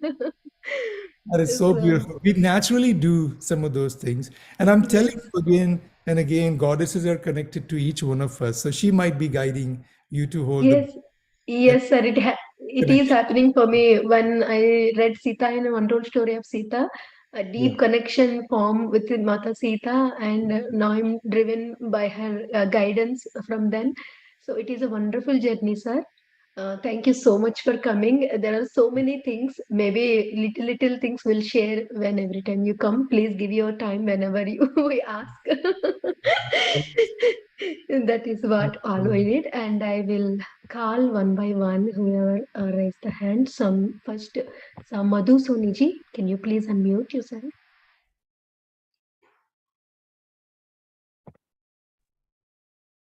Very good morning, sir. Very good morning. And this is Madhu. Are you able to hear me? Yes. Yeah. So, sir, thank you so much for being here and giving your time and energy with sharing with us. It was, I have so many words to say, actually it's coming out so amazing, wonderful, ecstatic to have you here, because there are so many things that you explained so wonderfully well, sir. About the Kundalini awakening, about Sita ji and the light. So, so many takeaways from your session, sir. So many takeaways. Definitely, every master who came, they shared so much. I haven't read your Thousand Seeds of Joy. Definitely, I had to, and I am going to read that. But because I do have small children, so I was not able to read. And I really wanted to attend, and I know it's a wonderful book and totally connected with the goddesses. Each one of us is. So, and the one thing that you made us laugh, that's what I feel, that through your teachings and through your channeling, when you said that send light to everyone. Like when people speak, they say, oh, bless that man or bless that woman or something. Why? Just send them light. And that's more important. Each one of us is filled with light. Definitely darkness is there, but light can never be hidden. So definitely it's so wonderful to have you here. And the Kundalini awakening thing that you said when Sita was actually going through that pyre of fire. So it's basically actually because I have gone through that, so I know what happens when that Kundalini awakens and you start burning up. you start burning up. It's like something is going on inside you, and you can't hold off anything. And yesterday I was feeling that, day before yesterday, I believe, some body changes were happening, and as if my soul would come out or my heart would come out. I don't know what was happening. Whole system was up and down. So I had a certain master, and Avni Rao ma'am, I asked her, something is happening to me. I don't know what is happening. I'm going to die. But thank you, sir. It was so wonderful to have you here. Whatever I say is less. So I should just keep my mouth shut now and give others chance. Thank you so much, sir. And I would definitely love to meet you. And I would like to have your number so that, I can definitely, in future, we all can meet. So thank you. Thank you Love so much. I would just say one thing, Madhuji, Yeah, that sure. as these experiences are happening, just go more into devotion, more into Yes. surrender, more into love, seva, complete dissolution of ego. That's the only thing that can create some complications when Kundalini awakens. Yes, So sir. just devotion, more devotion. Why is all this like, this is not necessary, chanting and all of this, Some people will say you don't need that, this Mahayana path says, just, Surrender. and just go into insights, insight meditation. You don't Yeah. need, reason you need that is energetic. Yeah. Yes, sir. You with your voice, you surrender, you chant, you sing, dance, you're just gonna totally Surrender. dissolve and do a lot of seva, help people, do small things. That starts dissolving the ego more and more. So when the Kundalini is then awakening, the ego is just not there. When the ego is not there, there's no issues. Yes, yes. No ego, no Actually, fear, Kundalini awakens, no problem. yeah. If that little bit is there, then you get these. What is Ravan? Ravan is basically psychic person Yes. with an ego. Yeah. Great Actually, psychic. Devadatta was a great psychic. They all have Kundalini opened. The yeah, Kundalini opening is not a measure of spirituality. correct. Measure of spirituality is the lower three chakras, the fear, lack, the emotions, the ego, have they dissolved? If they've completely dissolved, then Kundalini awakens. Fine. So that's my advice. Just go more deep into surrender now that these things are happening to you. Yeah, I've been, somehow I believe guides were also helping me to understand what is happening with me. And they, as such, I would say guides brought some videos in front of me, and I happened to see them, where it says that when Kundalini Shakti is being awakened, Goddess Shakti is awakened in you. So why you have to bow your, like, you just need to bow your head down, not up. So that's what I learned, and I understood what you are saying, that yes, just let your ego go and surrender. And And energetically, devotion. you become one with grounding. Well, if some energy, some people have these experiences, and I gave them this advice: when Kundalini opens a little bit and they start feeling a little shaky, and there was somebody who reached out. I said that's where, how when we have our computers and there's a third pin, which is a grounding pin. If you don't have that, you feel the vibration on your computer. Once you ground the wire in the the grounding pin, then what happens is energy goes away and that vibration is gone. Identical principle. We also vibrate with Kundalini Yes. when there's no grounding. So you sit down and you do some visualization. See your root chakra going into Mother Earth, becoming completely connected to Mother Earth, like Sita Mata did. She was completely connected with Earth. So as you earth yourself, meaning more grounded, be with trees, nature, do a lot of seva, it's Yes, a sir. harmonious opening then, so that can also help. Yeah. Thank you so much, sir. I definitely am doing it, and I've been teaching meditation. So in Chicago here, and in under Light and Soul Meditation Group, and every day definitely I help people ground also as well. I am also doing that. Oh, Thank yeah, you. that's But great. thank you so much, sir. Thank you so much, Madhusoni-ji. And now, Sharatji, can you unmute yourself? And friends, for all of us, one more request, please keep your conversation little simple so everyone will get chance to talk with him. And Sharatji, please unmute yourself. Thank you. I mean, in the interest of time, Namaste, Anandji. I mean, such a pleasure. Your smile is infectious. And first, I want to acknowledge my dear friend Devi Chakka, who has been wonderfully instrumental in introducing to you. And yesterday, Dina Mariam ji, I'm more than overwhelmed today. Meet her and you in person. And you said there was a confluence of sorts when you wrote together. That was really wonderful. But my question is, there's a lot of things, as another meditator said, a lot of words are coming, but I really want to keep it short, giving due respect to Deviji's words and everybody's time and your time as well. When you spoke about Satya Yuga, and even everyone intuitively know that there is a need for peace on earth. Is Satya Yuga and peace on earth synonymous? And to weave another question into it, in the new age, different people are, as you said, because of the meditations happening, they are channeling a lot of entities like Cryon and Adoranda and things. They're talking about a new consciousness or a higher consciousness coming. How do you weave these things so that we all can benefit, uh, rather to channel or increase a lot of joy? And on that note, your smile is really infectious. So I end my question. Thank you so much. Your smile is amazing too. Everybody looks so nice when they're smiling. We all should smile more. Lakshmiji is always smiling. So yeah, opens up our heart. So your question, yeah, of course, Satyuga is, such peace that it's just unimaginable. The peace really comes not so much from absence of sound or noise. It comes from absence of thought. How as children, when we would go to the mountains and rivers as children, if you have memories, how amazing were those moments, because your mind didn't have this rubbish thinking, that goes on, and background noise. So once the background noise is gone, there is peace. There's real peace.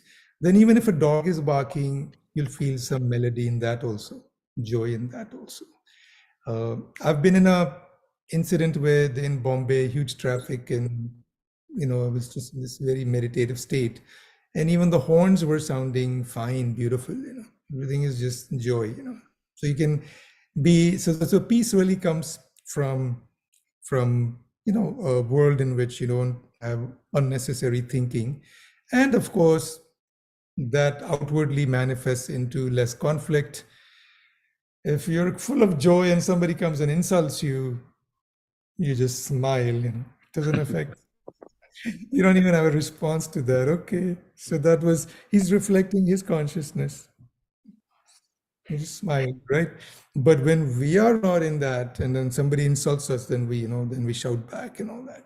So if everybody could meditate more, we'd feel less insulted, the whole world would be peaceful, and that's coming, very much so. And the other part of your question about these, other galactic beings and help coming, yeah, because there are civilizations that are more advanced than us, and they're simply watching, they don't want to interfere. It's our free will, right? What we want to do. But as we evolve, if there's a threshold of opening, then how, again, going back to electricity, if there's a town and sending electricity and there are 2,000 homes, if there's only one home that can accept electricity and that sends out, everything will get blown up in that one house. All that power will just go in the one house. You need to spread that energy. So we need to all meditate together. When we do that, then we can take more energy. Energy is infinite. Can you take infinite energy? Could those people who were next to Lord Shiva, he was not angry when all this energy was going out of his third eye. And he was not that angry. It was more like, he had been doing that for millennia. So, the light would just go out of his third eye. But there's so much energy in that, that people just evaporate next to that energy. So if that kind of energy came, we won't be able to take it. So to take it, we have to evolve. And as we're evolving and becoming more love and becoming more joy, our receptors are increasing. So then the intergalactic beings can help send more energy.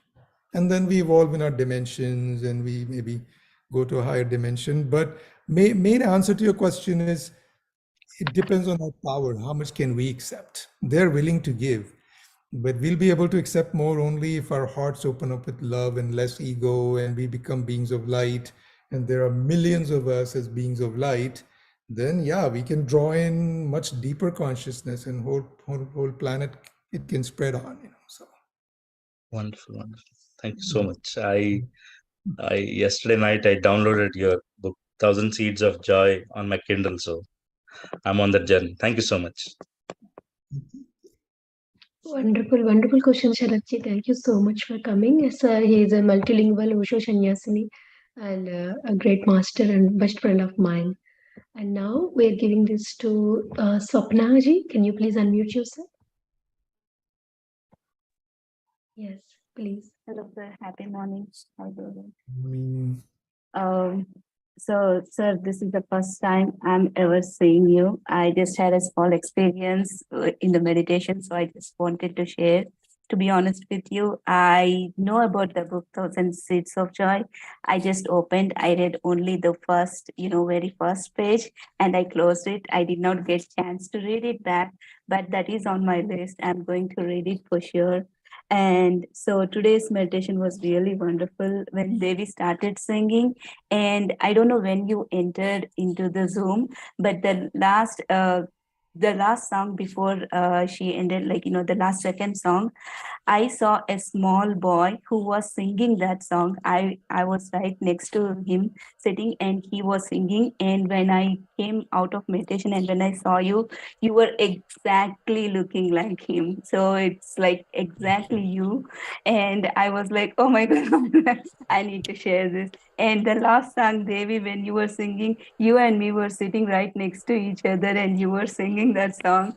I was like, wonderful, wonderful experience. So I just wanted to share this and thank you so much, sir. It was really wonderful, wisdom you shared with us. Yes, we want to kill all our ego. And my always wish is like, the entire universe, the entire planet should be happy. We all should be hand in hand together. We should love each other. And when God does not have ego, why we people should have ego and why should we struggle, fight within the religious or caste or anything. So we all should come together and we all should love each other. Thank you. Thank you so much for giving this opportunity to share. Thank you so much, sir. thank you. Yeah. Thank Can you, I add Swapna. one thing? Can I Yes, add one sir. thing on that because you said that? So ego is like the bodyguard. In the current world, you do need a little bit of it. Don't let people trample all over you. Like some people, it happens to them, have some boundaries also, because if you get completely taken advantage of, you cannot progress in your spirituality. So, but think of it like a bodyguard. When you're watching a sunset, having a meal with family, you don't make your bodyguard sit with you, right? So that time leave the ego out, But when you need it, invite the bodyguard. Okay, now come with me, So every now and then you might need it, It's not like Lakshmiji doesn't say completely dissolve ego until you come to that stage of rainbow body or whatever. A little bit is needed, little bit is fine. So even love your ego.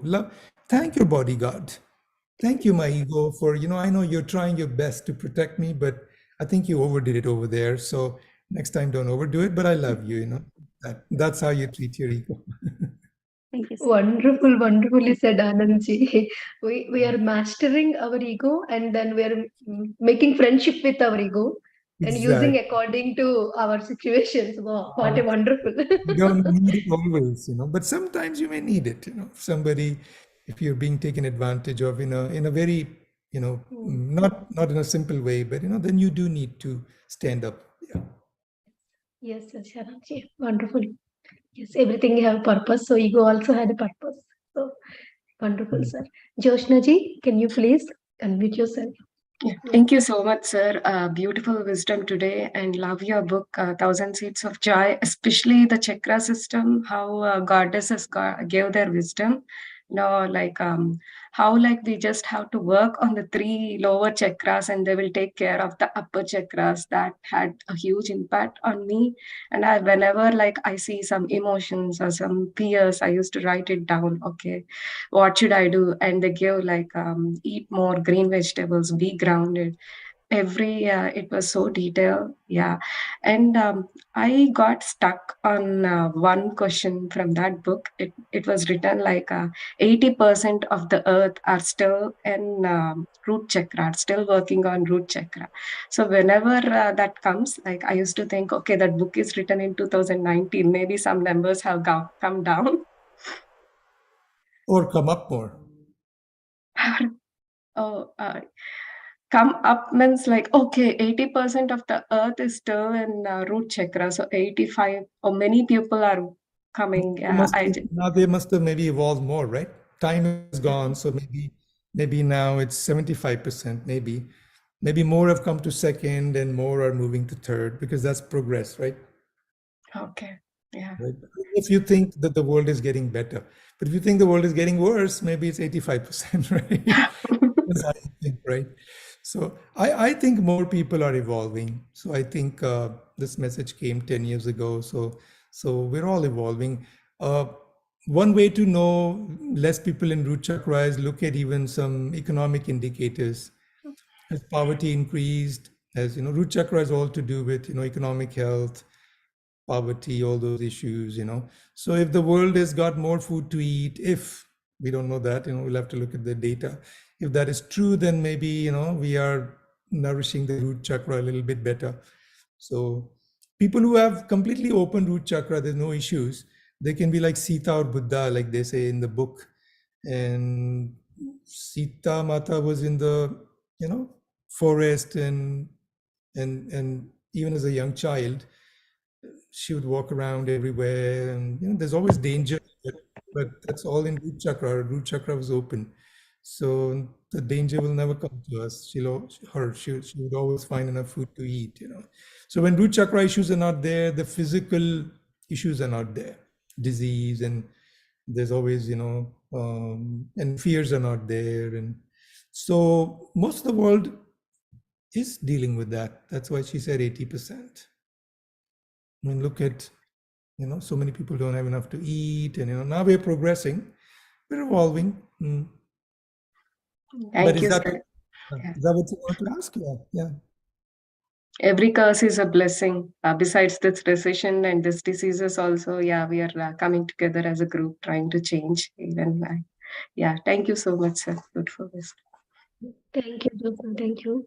Wonderfully shared your experience about chakras and description. And Divya, can you please unmute yourself? Hello, sir. My name is Divya. I'm from Dallas. So thank you so much, sir, first of all, for being here, giving your time to us. I know it's early in the morning, that the time has changed today. So, but still you are here. Thank you so much. Really appreciate your time and the wisdom. So when you said we are like a candles, we can lit each other. That's a wonderful statement, sir. That's what we have been doing as part of PSSM. Patriji has made each one of us in the call as a candle, so we are ready to light other lives. So we have been being like instruments to spread the word of meditation and the joy, and especially the books like be Thousand Seeds of Joy or Untold Story of Sita, any book we speak about, they are the fuel for the candle to burn for a long time. So all these books are really inspiring us, and we've been doing all the work for being the channels for the light energies through us to the other people who are in need of it. So we are really wonderful, and we feel so blessed to be part of this spiritual path and being in this journey, and we evolving our own self and then helping others to do the same. So thank you so much once again, sir. We wish to see you in person someday. We'd like to organize an event to invite you personally. So definitely we'll reach out to you for more sessions, sir. Great. Yeah, my pleasure. Thank you, Divya. Wonderfully said. And Sirisha, can you please unmute yourself?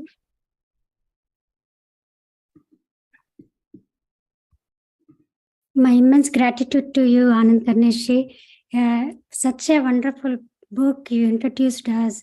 So when I got the book into my hand, my heart felt filled with joy, and really tears roll on into my eyes.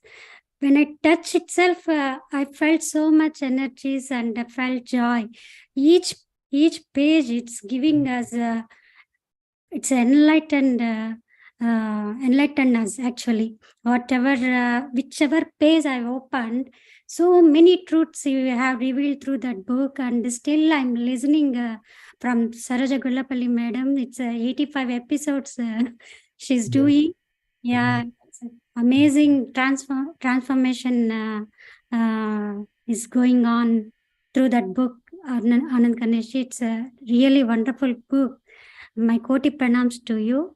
And actually in that book, you really so many truths you revealed, but how to expand the experience of soul feelings through the awareness of breath you said in that book.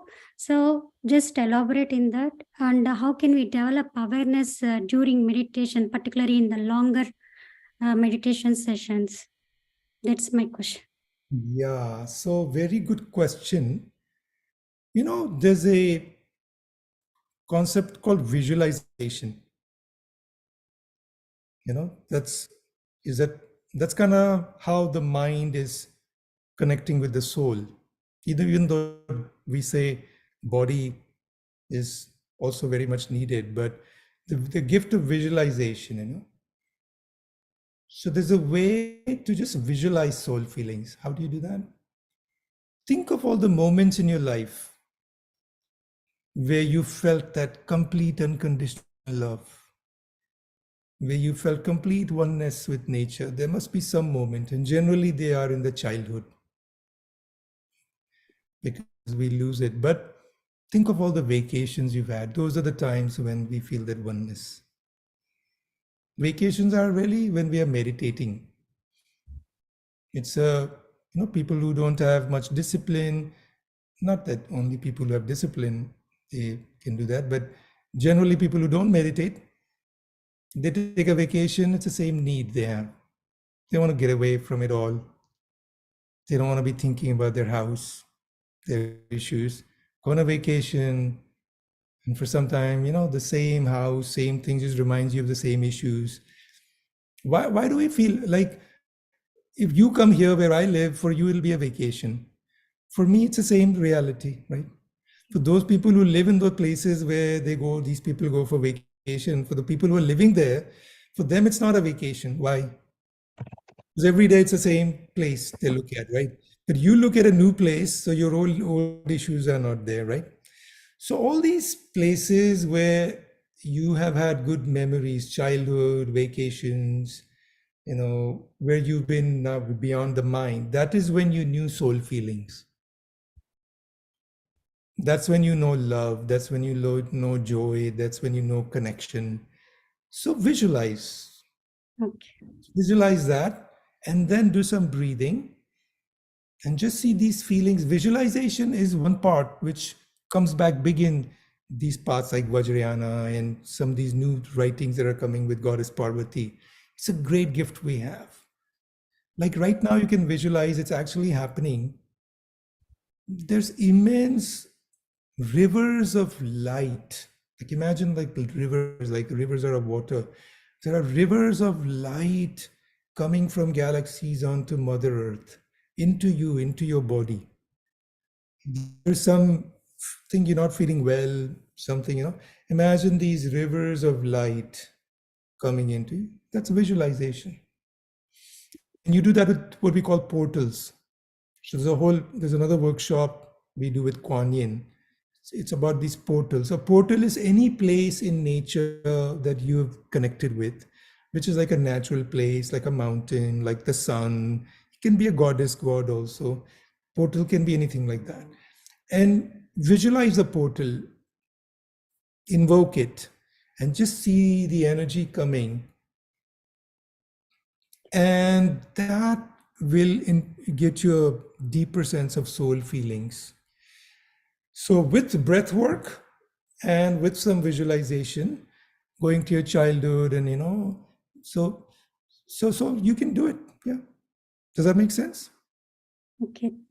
Yeah. So through visualization, we can easily get these feelings. Devi Kriya, in fact, I wanted to just mention this. We have this thing called Devi Circle. Yes. That's basically created to bring the matriarchy in, so we have 20 Devi teachers, women teachers, and they're increasing. And any of you want to join as a Devi teacher, reach out to me. We have just connection with some goddess or some divine being, and we can have a workshop. We do that once a month or twice a month sometimes. And now new courses coming, starting actually tomorrow morning at 5. It's still available if anybody wants to register. That's going to be doing this. We teach something called Devi Kriya. So that has 4 types of breath. So it is initially is energizing, cleansing, harmonizing, and then witnessing. The last witnessing breath is the Anapanasati breath. People were having such good experiences with Devi Kriya and Anapanasati that's now joined. So you end with a very nice Anapanasati, and you're most ready for Anapanasati when you've done these cleansings. But the entire Kriya is visualization also. So the Devi teacher will guide you in visualizing light coming into your body and this and that. And then you're breathing with it. And you mix breath and visualization together. So just remembering all the great moments of your life. We celebrated my mother's birthday on our 75th birthday in Pushkar, Ajmer, in a nice place. And we invited 180 cousins, 70, 80 from my father's side, another 80 from my mother's side. I happened to be in a family with father also had 8, 9 brothers, and mother had, 7 siblings. So a lot of first cousins. And that was literally the happiest day of my life. There was so much joy because she's the oldest sibling out of all her cousins, and she was turning 75 a few years ago. And these people, they came in so much joy. The whole day was just full of joy. Even till today, the vibrations of that event reach people. When she calls people, they think of that event.